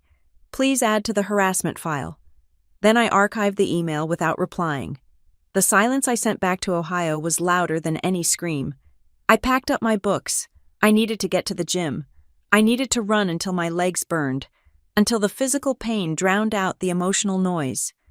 But as I was walking out of the student union, my phone chimed with a different kind of notification. It was a push alert from my bank app. Security alert. Address change. Initiated. I stopped dead in the middle of the atrium. I opened the app. A request had been submitted 5 minutes ago to change my billing address from my apartment in Ridgeport to a P.O. box in Dayton, Ohio. My blood ran cold. If they changed my billing address, the next step was requesting a replacement debit card or a new PIN. They would claim the old one was lost, have the new one mailed to the P.O. box they controlled, and they would have full access to my checking account. They were not waiting for me to come home. They were robbing me remotely. I dialed the bank's fraud line immediately. I did not wait for the menu options. I punched 0 until a human answered. "This is Bella Phillips," I said, walking fast toward the campus security office. "I am the account holder. I did not authorize an address change. I am the victim of active identity theft involving immediate family members. I need you to lock everything down." "Okay. Miss Phillips," the agent said, sounding alarmed by my tone. "I see the request pending here. It was done via phone verification. The caller had your social security number and your mother's maiden name." "Of course she had my mother's maiden name," I snapped. "She is my mother. I am canceling the request," the agent said. "I am freezing the account. No funds in or out. We will need you to go to a branch with 2 forms of ID to unlock it."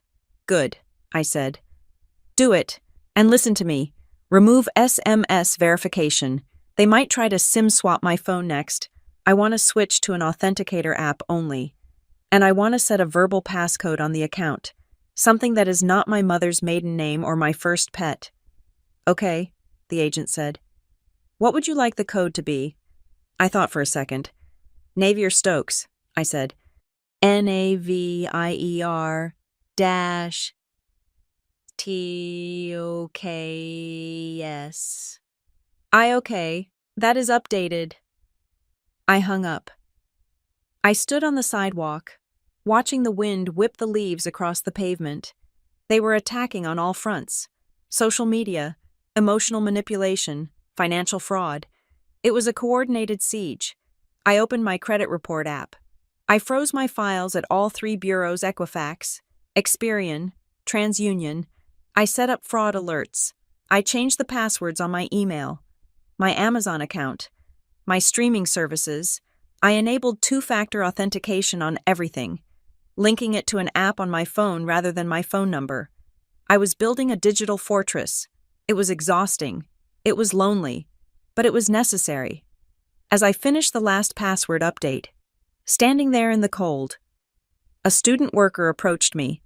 He was wearing a blue blazer with the university crest. "Bella Phillips?" he asked. I flinched, stepping back. "Yes." "I was told to give you this," he said. He handed me a thick, cream-colored envelope. It was sealed with wax. "It is from the dean's office." He did not wait for a thank you. He turned and walked away. I looked at the envelope. It was heavy. There was no stamp. It had been hand-delivered. I tore it open. Inside was a single card, printed on heavy stock. "Miss Phillips, Dean Calder requests your presence for a private meeting regarding the status of the Hartwell Educational Trust and its current trusteeship. Time 8. Tonight. Location: the Dean's private study, 3rd floor. Administration. Note: this meeting will not appear on the official university calendar. Please come alone." I stared at the words. Hartwell Educational Trust, not the Stonebridge Merit Initiative. Hartwell, the same name that was on the Innovation Annex, the same name that hung over the campus like a shadow. My mother was trying to rob a checking account with $2,000 in it. Derek was trying to scam investors for a fake logistics company. But the university was talking about a trust. A trust usually meant millions. I looked at the family ledger in my mind. My mother thought she was fighting for control of a daughter who could balance her checkbook. She had no idea she was picking a fight with the entity that seemingly controlled the Hartwell fortune. I put the card in my pocket. I would be there at 8 o'clock. And for the first time in 2 days, I wasn't just reacting. I was about to find out why I was so valuable that they had locked my file behind a level 5 firewall. The dean's private study was not just an office. It was a vantage point. Located on the highest floor of the administration tower, the room featured a floor-to-ceiling glass wall that overlooked the entire campus. From here, the students walking the quad looked like ants navigating a complex grid. The library, the science labs, even the looming Hartwell Innovation Annex, they all seemed like pieces on a board game that Dean Calder had been playing for a very long time. Dean Calder stood by the window, his silhouette cut sharp against the night sky. He was a tall man with silver hair and the posture of a retired admiral. Lydia Parkins sat quietly in a leather armchair in the corner, a tablet resting on her knees. The room was dimly lit, save for the glow of the city lights below and a single banker's lamp on the massive mahogany desk. "Sit, Miss Phillips," Dean Calder said without turning around. I sat in the chair opposite his desk. The leather was cold. I felt small in the room. But I kept my back straight. I was done feeling small. Calder turned. He had a face that gave nothing away. Eyes that were intelligent but guarded. A mouth set in a permanent line of contemplation. He walked to his desk and sat down, folding his hands on the polished wood. "We have reviewed the incident with the registrar," he began. His voice was deep, resonant. "And the legal department has briefed me on the fraudulent documents submitted by your mother. I want to be very clear. Bella Stonebridge University considers this an act of aggression, not just against you, but against the integrity of this institution. She is desperate," I said. "She needs money. My brother needs a scapegoat. I am just the collateral damage." "Perhaps," Calder said, "but when someone attacks a student's record, they attack the university's sovereignty. We do not tolerate that. We will be pursuing the fraud investigation to the fullest extent of the law. We are prepared to cooperate with the district attorney if you choose to press charges, and frankly, we would encourage it." "I have already filed the report," I said. Calder nodded. a flicker of approval in his eyes. Good. You have a spine. That is rare. He opened a leather folio on his desk. Inside was a single sheet of paper with a gold seal at the top. We are also implementing a new protocol. Lydia spoke up from the corner. Her voice was softer than the dean's, but no less serious. We are calling it the Phillips Protocol internally. Though the public name will be different, it will require biometric verification for any third-party withdrawal requests and a mandatory 48-hour cooling-off period for any administrative changes initiated by family members. You are making me a case study, I said. We are making you a precedent, Lydia corrected. Your situation has exposed a vulnerability in our system. We are closing it, but we need your consent to use the details of your case anonymized. Of course, to push this policy through the Board of Trustees. I agree, I said. But I have a condition. Calder raised an eyebrow. Go on. No backroom deals, I said. No family matter exceptions. If my mother calls again, if my brother tries to email the bursar, I want everything logged. I want every threat recorded. I do not want the university to handle it quietly to avoid a scandal. I want the truth on the record. If this goes to court, I want the university standing next to me, not hiding behind a settlement. Calder looked at me for a long time. The silence stretched out, heavy and thick. He seemed to be weighing me, not as a student, but as an adversary or perhaps a partner. We will not hide, Calder said. The truth is the only currency that matters in this office. Then tell me the truth, I said, seizing the opening. Why is there a level 5 admin flag on my file, Ms.? Rowan was terrified of it. You handle my file like it is radioactive. Why? Calder glanced at Lydia. It was a micro-expression, a quick dart of the eyes that spoke volumes. Do we tell her? Lydia gave an almost imperceptible shake of her head. Calder turned back to me. The flag is a protective measure, Bella. As I said before, it is for your safety, and for the safety of the university's future. That is not an answer, I said. That is a deflection. Does it have to do with my scholarship with the Stonebridge Merit Initiative? It has to do with potential, Calder said cryptically. And with legacy, you are carrying a burden, Bella, that you are not yet fully aware of. There are things in this university histories, endowments, trusts that are tied to names. Some names are public, some are private. We have a duty to protect the private ones until they are ready to become public. Is my name one of them? I asked. Phillips. We are nobody.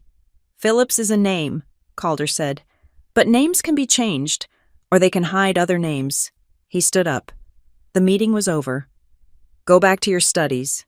Bella, he said, walking back to the window.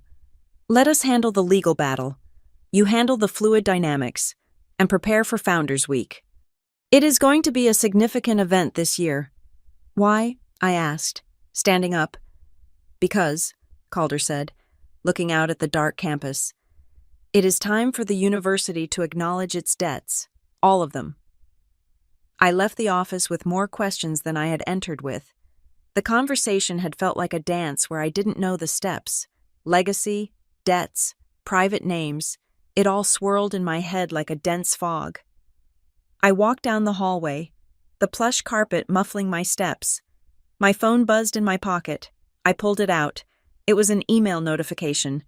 From Lydia Parkin's Dean's Office to Event Planning Committee, Legal, Development Office, CC, Bella Phillips. I frowned.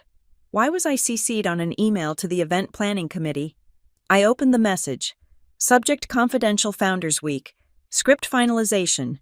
Team, please find attached the final script for the gala. Note that the segment regarding the largest donor recognition is strictly embargoed until the moment of announcement. The identity of the trustee must remain confidential to avoid press leaks. We need to ensure the security team is briefed on the VIP seating arrangement for the Hartwell Trust representative. Lydia, I stopped walking. My thumb hovered over the screen. Hartwell Trust representative, largest donor recognition, and I was CC'd. Lydia Parkins was the most meticulous woman I had ever met. She did not make mistakes.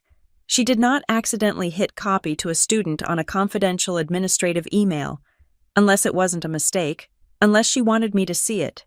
I looked at the subject line again. Hartwell Trust. My grandmother's maiden name was Hart. Just Hart. Not Hartwell, but I remembered something. A memory from when I was 7 years old, digging through a box of old papers in the attic. I had found a birth certificate. It was old, yellowed. It said, Isabella Hartwell. My grandmother had snatched it from my hands, her face pale. That is a mistake. She had said, a typo from the hospital. My name was Hart, just Hart. I had forgotten it. I had buried it under years of family drama and survival. But now, standing in the dim hallway of Stonebridge University, the pieces slammed together with the force of a collision. My grandmother wasn't just a librarian, she was a Hartwell. The family whose name was on the Innovation Annex. The family whose trust was apparently the university's largest donor. And if she was a Hartwell, and she had left a small retainer with Mr. Vance. I leaned against the wall, feeling the blood drain from my face. The Stonebridge Merit Initiative wasn't a scholarship, it was an allowance.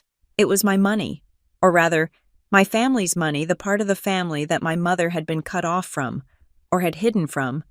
My mother didn't know. If she knew we were connected to the Hartwell fortune, she wouldn't be trying to steal $2,000 from my checking account. She would be trying to steal the whole university. But Dean Calder knew, Lydia knew. That was why the file was flagged.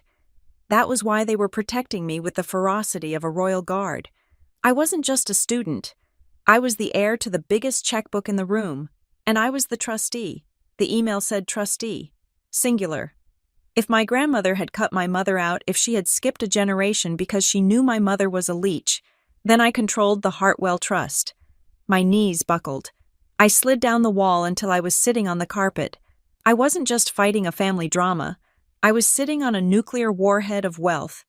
And I hadn't even known I had the launch codes. My mother was coming for me. Derek was coming for me. And they had no idea that they weren't just attacking Bella Phillips, the struggling grad student. They were attacking the hand that fed the entire university. And when they found out when they found out I looked at the email again, embargoed until the moment of announcement. Founders Week was in 3 days. The dean was going to announce the donor. He was going to announce the trustee. He was going to announce me. That was why he told me to prepare. That was why he said it was time to acknowledge debts. I closed my eyes. The fear was gone. In its place was a cold, hard resolve. My mother wanted to play games with money. She wanted to talk about family assets. Fine. I stood up. I smoothed my skirt. I would play. But I wasn't going to use her rules. I was going to use mine. And on the night of the gala, when the lights went up, she was going to realize that she hadn't just withdrawn me from school. She had withdrawn herself from the only thing she ever actually cared about, the money. The legal summons was taped to the door of my apartment at 7 in the morning. It was an ugly thing. Blue paper in a clear plastic sleeve, flapping aggressively in the drafty hallway wind. I stared at it, my hand still holding my key. My backpack slung over one shoulder, in the Court of Common Pleas, Montgomery County, Probate Division. Petitioner Ellen Phillips, Respondent Bella Phillips, subject petition for emergency guardianship and conservatorship. I ripped it off the door, the tape making a harsh tearing sound. I walked inside, locked the door, and threw the packet onto my kitchen island. I didn't even take off my coat before I started reading. The audacity was breathtaking. My mother was not just claiming I was mentally unstable anymore. She was claiming I was a victim of institutional indoctrination, in paragraph 4. She alleged that Stonebridge University had systematically isolated me from my family, brainwashed me into financial irresponsibility, and was exploiting my fragile mental state to siphon off family resources. Derek had submitted a supporting affidavit. I read his statement, and my jaw tightened until it hurt. Affiant Derek Phillips states that his sister, Bella Phillips, has been observed engaging in erratic behavior, cutting off contact with her support system, and recklessly spending family funds on unnecessary educational expenses and donations to the university. Despite the family's dire financial need, recklessly spending family funds, they were talking about the scholarship. They were talking about the money they thought I was stealing from them by not giving it to them. But it was paragraph 12 that made my blood run cold. Petitioner asserts that the respondent is currently in possession of, or has access to, assets derived from the estate of grandmother Hartwell, and is mismanaging said assets due to undue influence by university officials. They knew, or at least, they suspected. My mother had smelled money. She had sensed that my scholarship was too generous, my independence too secure. She didn't know about the Hartwell Trust specifically, she didn't know the scale, but she knew there was a pot of gold somewhere, and she was using the court system to try and grab the handle. I called Mr. Vance. "They filed," I said, the moment he picked up. "They are asking for a conservatorship. They want to control my finances and my medical decisions. They are saying the university brainwashed me." "I have the filing in front of me," Vance said. His voice was calm, the gravelly tone of a man who had seen everything. "It is a standard tactic. Attack the victim's competence to gain control of the checkbook. It is the Britney Spears playbook, adjusted for a graduate student budget." "They mentioned my grandmother," I said. "They mentioned the Hartwell estate." "Yes," Vance said. "That is the mistake I was hoping they would make." "Mistake, Mr. Vance. They are dragging her name through the mud. They are saying I am squandering her legacy." "Bella," Vance said, "do you remember when I told you there was a condition, a failsafe?" "Yes." "Your grandmother was not just a librarian," Vance said. "She was a woman who watched her daughter, your mother, destroy every opportunity she was ever given. She watched her raise Derek to be a carbon copy of that entitlement, and she watched you survive it." "Okay." "She anticipated this," Vance said. "She knew that the moment you showed any sign of independence, any sign of access to the Hartwell funds, they would attack, so she built a trap." "What kind of trap?" "Come to my office," Vance said. "It is time you watched the video." Vance's office was in downtown Ridgeport, a quiet space of dark wood and leather books. He set up a laptop on his desk and turned the screen toward me. "This was recorded 3 weeks before she passed," Vance said. "She was lucid, she was angry, and she was brilliant." He pressed play. My grandmother's face filled the screen. She looked frail, sitting in her favorite armchair, but her eyes were sharp. She looked straight into the camera lens. "My name is Isabella Hartwell," she began. Her voice was weak but steady. "And this is my affidavit of intent regarding the disposition of the Hartwell Educational Trust." She took a breath. "I have left the trusteeship of the family fortune to my granddaughter, Bella Phillips, not to my daughter, Ellen, not to my grandson. Derek, they are compromised. They view money as a right, not a responsibility." I watched, tears stinging my eyes. I hadn't heard her voice in 2 years. "I know them," she continued. "I know that when they find out Bella has control, they will not just ask for money, they will try to take it. They will say she is too young. They will say she is sick. They will say she is being manipulated. They will use the courts to try and break her." She leaned forward, her face filling the frame. "So, I am adding a poison pill clause to the trust. It is absolute. If any direct descendant contests Bella's authority, or attempts to gain guardianship over her to access these funds, or files any legal action claiming mismanagement of this estate." She paused, a small, grim smile touching her lips. "Then that descendant is permanently disinherited, not just from the trust, but from any residual family assets. Furthermore, the filing of such a lawsuit will trigger an automatic, irreversible donation of 20% of the trust's principal to the Stonebridge University General Scholarship Fund, immediately reducing the pot they are trying to steal." She sat back. "Do not test me, Ellen, and do not test Bella. She is the only one of you who is actually a Hartwell." The video ended. The silence in the office was profound. "She knew," I whispered. She knew exactly what they would do. She knew, Vance confirmed. This video is admissible evidence. The moment we submit this to the judge, your mother's petition is dead. More than dead, it is a financial suicide note. By filing this lawsuit, she has technically triggered the poison pill. She has just cost the potential inheritance which she doesn't even have yet millions of dollars. And she has legally barred herself from ever receiving a cent. Does she know? I asked.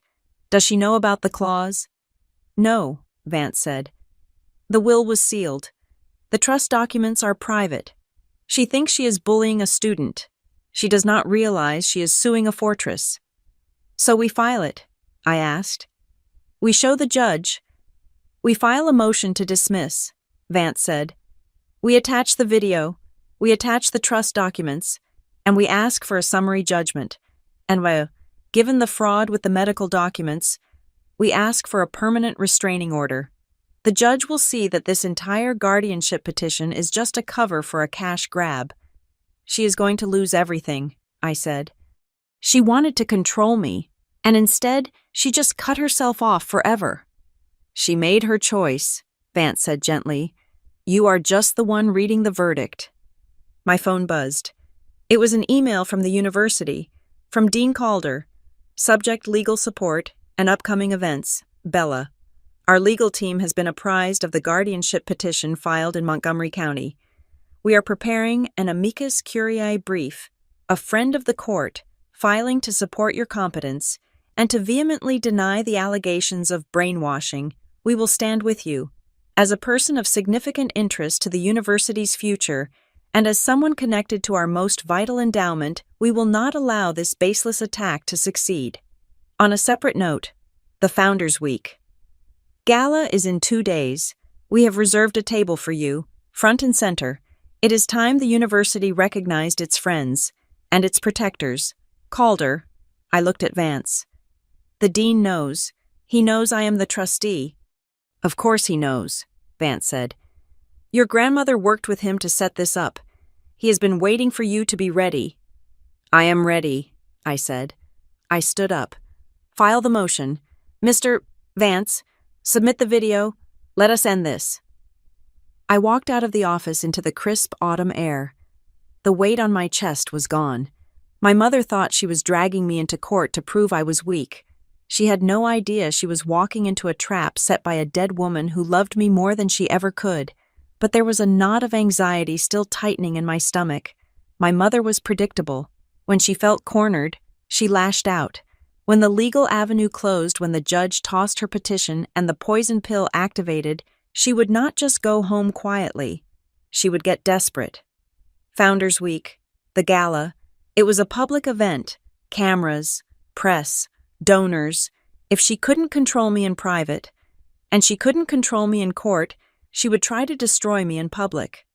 She would try to humiliate me on the biggest stage available. She would come to the gala. I hailed a cab to take me back to campus. I needed to talk to the dean. I needed to talk to security, because my mother was coming to the party, and I needed to make sure that when she arrived, she didn't just crash the event, she crashed straight into the reality she had been avoiding for 20 years. The Friday before Founders Week was not a day of celebration. It was a day of fortification. I sat in the conference room of the campus safety building, a space that smelled of stale coffee and floor wax. The room was crowded. Officer Miller was there, looking formidable in her uniform. Mr. Sterling, the university's lead counsel, sat at the head of the table with a stack of files. Dean Calder stood by the whiteboard, where a map of the gala venue, the grand hall, was drawn in red and black marker. It felt less like we were planning a party and more like we were planning a bank heist.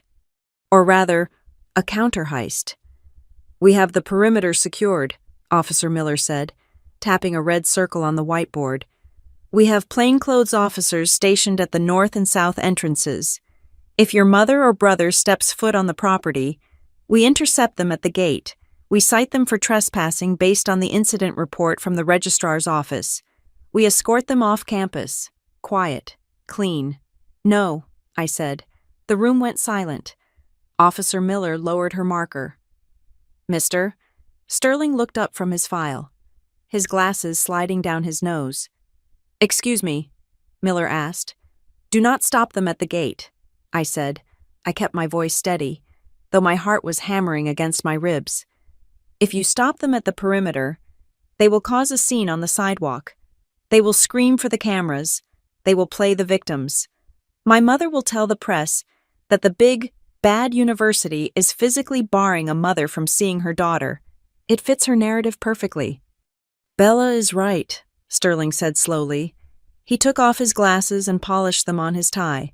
"If we engage outside, we look like aggressors. We need them to be the ones who cross the line, visibly, undeniably." "So what are you suggesting?" Miller asked, crossing her arms.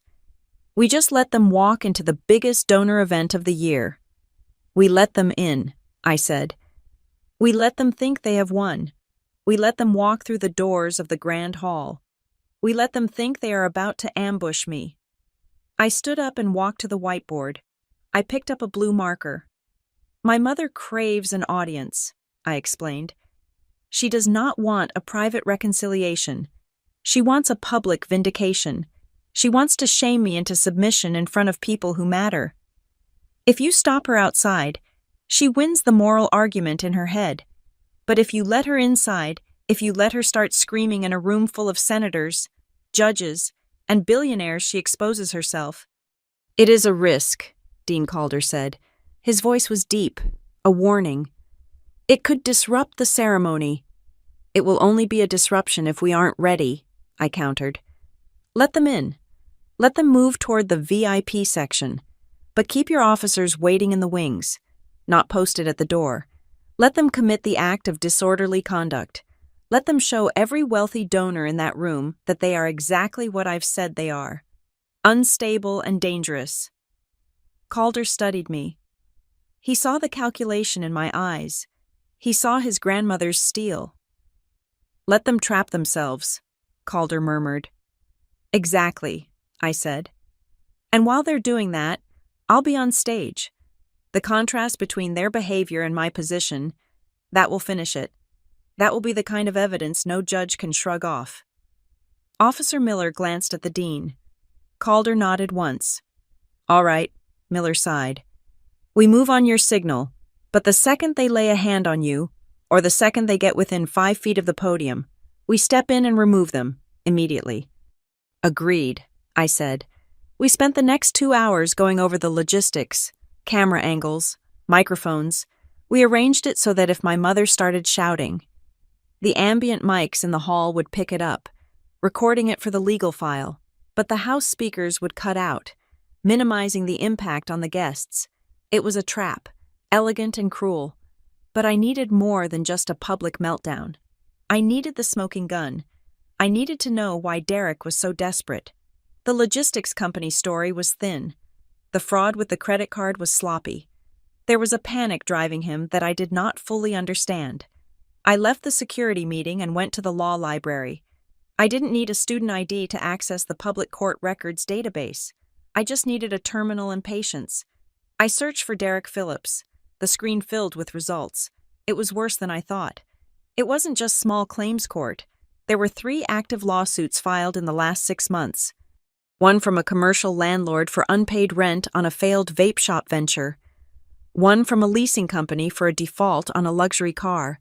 And one, the most alarming, from a private equity group listed as Apex Capital Solutions. I researched Apex. They weren't a bank. They were a high-risk lender, the kind that charged 40% interest and sent guys with thick necks to collect when you missed a payment. Derek owed them $50,000. The filing date was 4 months ago. The judgment had just come down last week. They were garnishing his wages. But he had no wages to garnish. That was the timeline. That was the panic. He didn't need an accountant for his new company. He needed a fresh credit profile to secure a new business loan, probably for $100,000 or more, to pay off Apex and the others. He needed a guarantor. He needed a co-signer who looked legitimate. He needed me. I pulled out my phone. I sat there in the quiet of the library, surrounded by students stressing over torts and contracts, and I composed an email. "Mr. Sterling had advised against contact, But when I explained this strategy, he had agreed. Entrapment is a legal term for police. He had told me, for private citizens, it is just called getting it in writing. I typed, subject re-interim CFO, roll Derek. I am tired. The lawyers, the fighting. It is too much. Mom's post on Facebook really got to me. I just want this to stop. If I agree to help you with the books, will you tell Mom to drop the guardianship petition? Will you let me finish my semester in peace? Send me the paperwork. I will look at it. If it is just standard compliance like you said, maybe we can work this out. Bella, I hit send. My hand hovered over the phone. I expected a delay. I expected him to play it cool. The reply came in 3 minutes. Subject FWDDPV. Logistics / Bella Phillips, contract B. I knew you would come around. We are family. Of course I will talk to Mom. She just wants you safe. Once you are on board, everything goes back to normal. Attached is the agreement. Just sign the last page. I need it by 5 today to get the payroll set up. Love you. Derek, I opened the attachment. I did not look at the salary. I did not look at the job description. I scrolled straight to the indemnification and liability clause on page 14. There it was, buried in dense legalese, hidden behind a wall of jargon about fiduciary responsibility. The officer Bella Phillips agrees to assume joint and several liability for all existing and future credit facilities extended to the company. The officer personally guarantees the repayment of any debt obligations incurred by the CEO Derek Phillips on behalf of the entity. It wasn't an employment contract. It was a suicide pact. If I signed this, I wasn't just the CFO, I was the debtor. I would be personally responsible for the $50,000 he owed Apex, and whatever else he borrowed next, he would take the cash. And when the collectors came, he would point to my signature and say, "Talk to her." I saved the document. I took a screenshot of his email promising that everything goes back to normal if I signed. This was it. This was the proof that the guardianship petition was malicious. They were using the court system to blackmail me into assuming their debts. I forwarded the entire chain to Sterling and Officer Miller. Note, evidence of coercion and financial fraud. He is trying to trick me into assuming his personal debt. He is not worried about my mental health. He is worried about his kneecaps. Sterling replied instantly. Received. This is gold. Bella, we will have the draft of the criminal fraud complaint ready for the police by Monday morning. Do not sign. Do not reply. I leaned back in the chair. I felt cold, but it was a clean sort of cold. The ambiguity was gone. They didn't love me. They didn't even miss me. They just needed a human shield. That night, I couldn't go back to my apartment. The air there felt stagnant, and I was too wired to sleep. I walked to the Hartwell Innovation Annex. My keycard still worked. The system recognized me. Perhaps more now than ever. The glass doors slid open with a soft hiss. The lobby was empty, a cathedral of steel and light. I walked past the security desk. The night guard nodded at me. Having been briefed that I was allowed and took the elevator to the top floor, this was the observation deck. It was a space usually reserved for board meetings and high-level donor receptions. Tonight, it was empty. I walked to the window. Ridgeport was spread out below me, a grid of amber streetlights and moving headlights. I pressed my hand against the cool glass. On the table in the center of the room, stacks of programs for the Founders Week Gala were waiting to be distributed. They were glossy, expensive booklets tied with velvet ribbons. I picked one up. I flipped through the pages, past the welcome letter from the president, past the menu for the dinner, past the bios of the scholarship recipients, and there, on page 8, under the heading Special Recognitions, was the line that stopped my heart. The university extends its deepest gratitude to the Hartwell Educational Trust for the largest single endowment in our history. Presented by the trust's sole trustee, Miss Bella Phillips. It was in print. It was real. I traced my name with my finger. Bella Phillips. For my whole life, I had been Derek's little sister. I had been the one who was good at school but bad at people. I had been the backup plan, the safety net, the one expected to sacrifice my comfort to keep their chaos contained. But my grandmother had seen something else. She hadn't just left me money. She had left me a sword.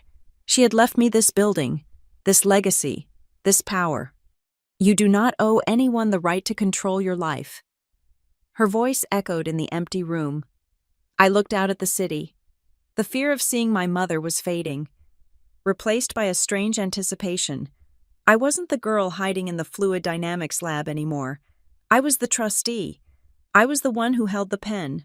I decided then, I wouldn't hide during the gala. I wouldn't cower in the back. I would stand exactly where the script said I should stand. Center stage. If they wanted to come and claim me, they would have to climb up there to get me.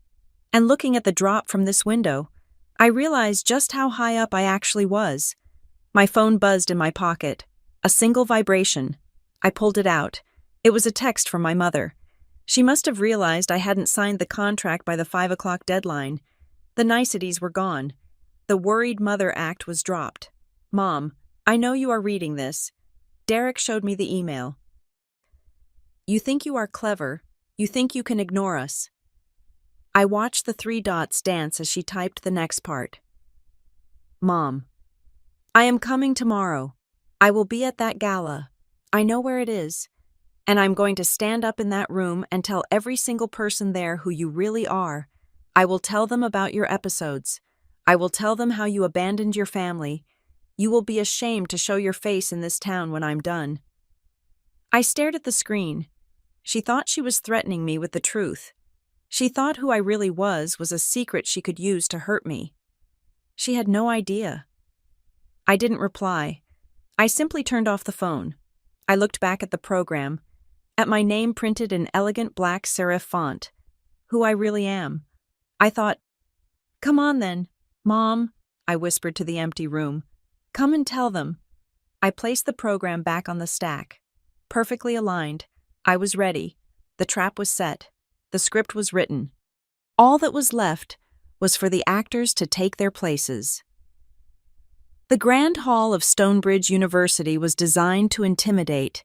It was a cavernous space of vaulted ceilings, crystal chandeliers that cost more than my mother's house, and a sea of round tables draped in heavy velvet. Tonight, it was filled with the city's elite, senators, tech moguls, legacy alumni, and the high-value donors who kept the university's heart beating. I stood in the wings of the stage, concealed by a heavy burgundy curtain. I was not wearing my usual hoodie and jeans. I was wearing a floor-length gown of midnight blue silk, bought yesterday with the corporate card of the Hartwell Trust. It was the first time I had ever spent a dime of that money on myself, and I justified it as a combat uniform. My phone, tucked into a hidden pocket, vibrated with a text from Officer Miller. Targets acquired. South entrance. Proceeding to the secondary check-in. I moved slightly, peering through the gap in the fabric. I saw them. My mother and Derek were walking into the hall. They stuck out. Not because of their clothes, my mother was wearing her best Sunday dress. And Derek had rented a tuxedo that was a size too tight in the shoulders, but because of their energy. Everyone else in the room moved with the casual grace of people who belonged there. My mother moved with the frantic, hungry energy of a predator scanning for weak prey. They were arguing with a student usher near the VIP rope. I could see my mother pointing a finger, her face contorted in that familiar mask of righteous indignation. She was playing the distraught mother card. She was probably telling the poor girl that she needed to find her daughter before a crisis occurred. The usher, following the script we had written, stepped aside. She unhooked the velvet rope. My mother's face transformed instantly. A smirk of triumph replaced the look of concern. She grabbed Derek's arm, and they marched into the VIP section. They thought they had bullied their way in. They had no idea they had just walked into a cage. Derek looked nervous. He kept checking his phone, his eyes darting around the room. He was looking for me, yes, but he was also looking for anyone who might be a process server. He knew he was exposed. My mother, however, was radiant. She scanned the room, looking for the dean, looking for an audience. She wanted a scene. She wanted to drag me out of here by my hair if necessary. sobbing and broken, so she could tell the world she saved me. Dean Calder walked to the podium. The lights dimmed, focusing a single beam on him. The room fell silent, the clinking of silverware stopping instantly. "Ladies and gentlemen," Calder began, his voice booming without echoing. "Welcome to Founders Week. Tonight, we celebrate not just the history of this institution, but its future. We celebrate the resilience of our students. We celebrate the autonomy of the mind." He paused, looking directly at the table where my mother had seated herself uninvited next to a confused member of the city council. "Education is a shield," Calder said. "It protects us from ignorance, but it also protects us from coercion. There are forces in this world that seek to control, to limit, to dictate the paths of others. But here at Stonebridge, we teach our students that their lives belong to them alone." My mother leaned over to the woman next to her.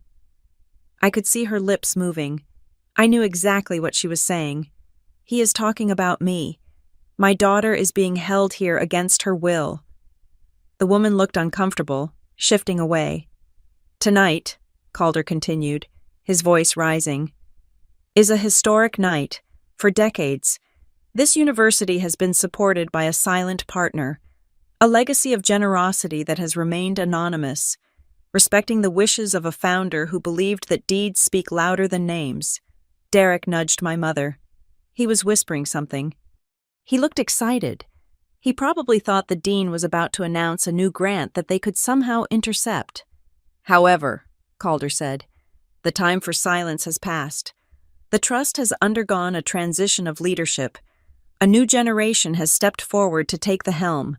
It is my distinct honor and my personal privilege to announce the largest single endowment in the history of Stonebridge University." The screen behind him lit up. The logo of the Hartwell Educational Trust appeared, a simple, elegant H, enclosed in a laurel wreath. My mother froze. She knew that name. She knew it because she had spent her life resenting it. She knew it because it was the maiden name she had abandoned.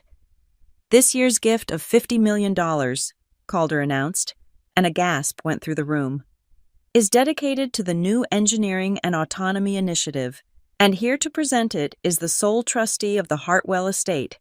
My mother started to stand up. She actually started to stand up.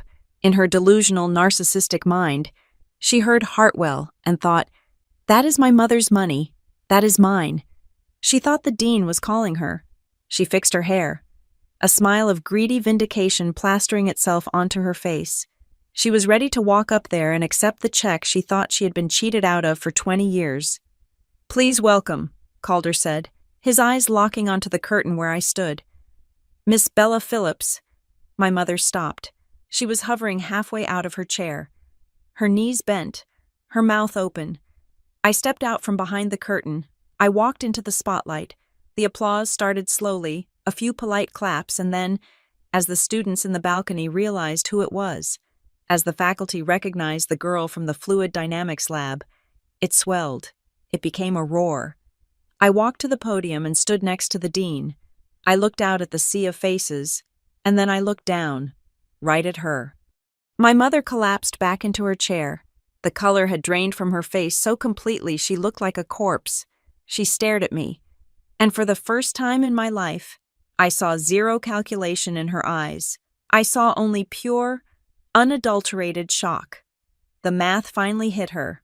The scholarship, the merit initiative, the reason I never asked for money, the reason the university protected me. I wasn't the dependent. I was the donor. I was the one keeping the lights on. "Thank you, Dean Calder," I said into the microphone. My voice did not shake. "My grandmother, Isabella Hartwell, believed that family is not defined by blood, but by values. She believed that you do not use people as leverage. You use resources to set them free." I paused. "She taught me that the most expensive thing you can ever own is your own freedom. And tonight, I am happy to say that the price has been paid in full." The audience applauded again, but my mother wasn't clapping. The shock was fading, replaced by a blinding, incoherent rage. She realized what had happened. She realized that the money she had been trying to steal, the $2,000 in my checking account. The credit line she tried to open was peanuts. She realized she had been starving while sleeping on top of a gold mine, and that I held the only key. She snapped. She shoved her chair back, the metal legs screeching against the parquet floor. It was a horrible sound that cut through the applause. "You ungrateful brat!" she screamed. The room went dead silent. She marched toward the stage. Her finger pointed at me like a weapon. "That is my money. That is my mother's money. You stole it. You lied to me." Derek tried to grab her arm, but she shook him off. "She is mentally ill," she shrieked to the crowd, spinning around to face the donors. "Don't listen to her. She is sick. She needs a guardian. I am her guardian." She reached the edge of the stage. She reached out, grabbing the decorative flowers, trying to pull herself up. "That is enough," a voice said. It wasn't the dean. It was Lydia Parkins. Lydia stepped out from the shadows of the VIP section. Behind her were Mr. Sterling and Officer Miller, and behind them were two uniformed city police officers. My mother froze, one hand on the stage, looking up at Lydia. "Mrs. Phillips," Lydia said, her voice amplified by the lapel mic she was wearing. "You are trespassing." "I am her mother," my mother wailed. "I am here to save her." "You are here to harass a university trustee, Mr. Sterling said, stepping forward with a sheaf of papers, "and to violate the terms of the temporary restraining order that was granted by a judge 2 hours ago. Based on your fraudulent submission of medical documents, restraining order," my mother stammered. "And," Officer Miller added, "we have a warrant for your arrest regarding identity theft and wire fraud. We have the IP logs, ma'am. We have the fake proxy." My mother looked at Derek. "Derek, do something. Tell them." Derek didn't move. He was backing away, his hands raised in surrender. But the police weren't just looking at her. "Derek Phillips," one of the city officers asked. Derek froze. "I didn't do anything. This is her. She is the crazy one." "We have an email chain," the officer said, pulling out handcuffs. "Forwarded by the victim, evidence of extortion and an attempt to coerce a signature on a fraudulent loan application. That is conspiracy to commit financial fraud. Turn around." The sound of the handcuffs clicking shut was louder than any applause. My mother watched Derek get cuffed. Then she looked at me. She looked at me standing on the stage, bathed in light, untouchable. "Bella," she pleaded, her voice breaking into a sob. "Bella, please, tell them, we are family." I looked down at her. I felt a pang of sadness, but it was the sadness you feel for a character in a book, not for a person in the room. "I know," I said softly into the microphone. "That is why they are arresting you, because strangers don't hurt you like this. Only family does." I nodded to Officer Miller. They took them away. My mother was screaming as they dragged her out the side exit, her heels dragging on the floor, her dignity left somewhere back in the parking lot. Derek went quietly. His head hung low.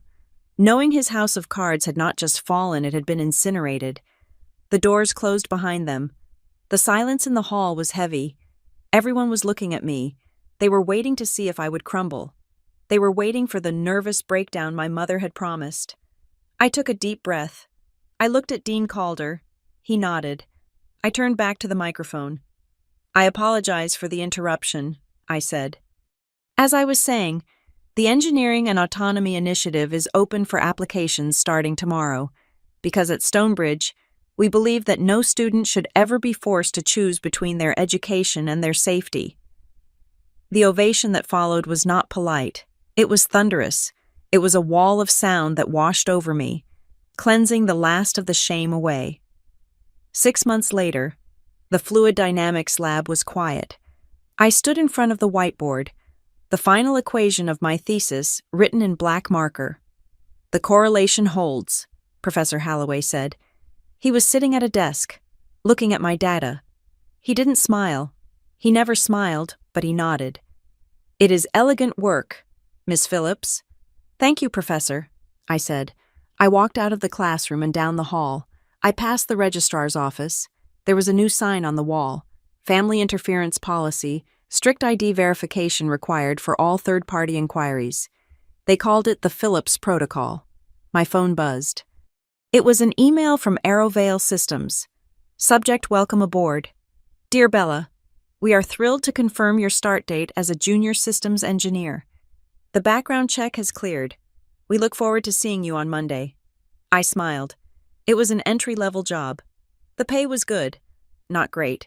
I didn't need the money. The trust provided a stipend for the trustee, and I could have lived on that forever, but I didn't want to live on an inheritance. I wanted to live on my own work. I wanted a paycheck that had my name on it because I earned it, not because I was born to it. I walked outside. The campus was blooming with spring flowers. I hadn't visited my mother in prison. She was serving 2 years for fraud and identity theft. Derek had taken a plea deal, testifying against the loan sharks he had been involved with in exchange for a reduced sentence and probation. The house in Ohio had been sold to pay their legal fees. I sat on a bench facing the Hartwell Innovation Annex. The family ledger was finally closed. The balance was 0. I used to think that peace meant silence. I used to think it meant not fighting. But as I watched a group of freshmen walking toward the library, laughing and arguing about physics, I realized I was wrong. Peace wasn't the absence of conflict. Peace was the presence of boundaries. It was the ability to stand in a room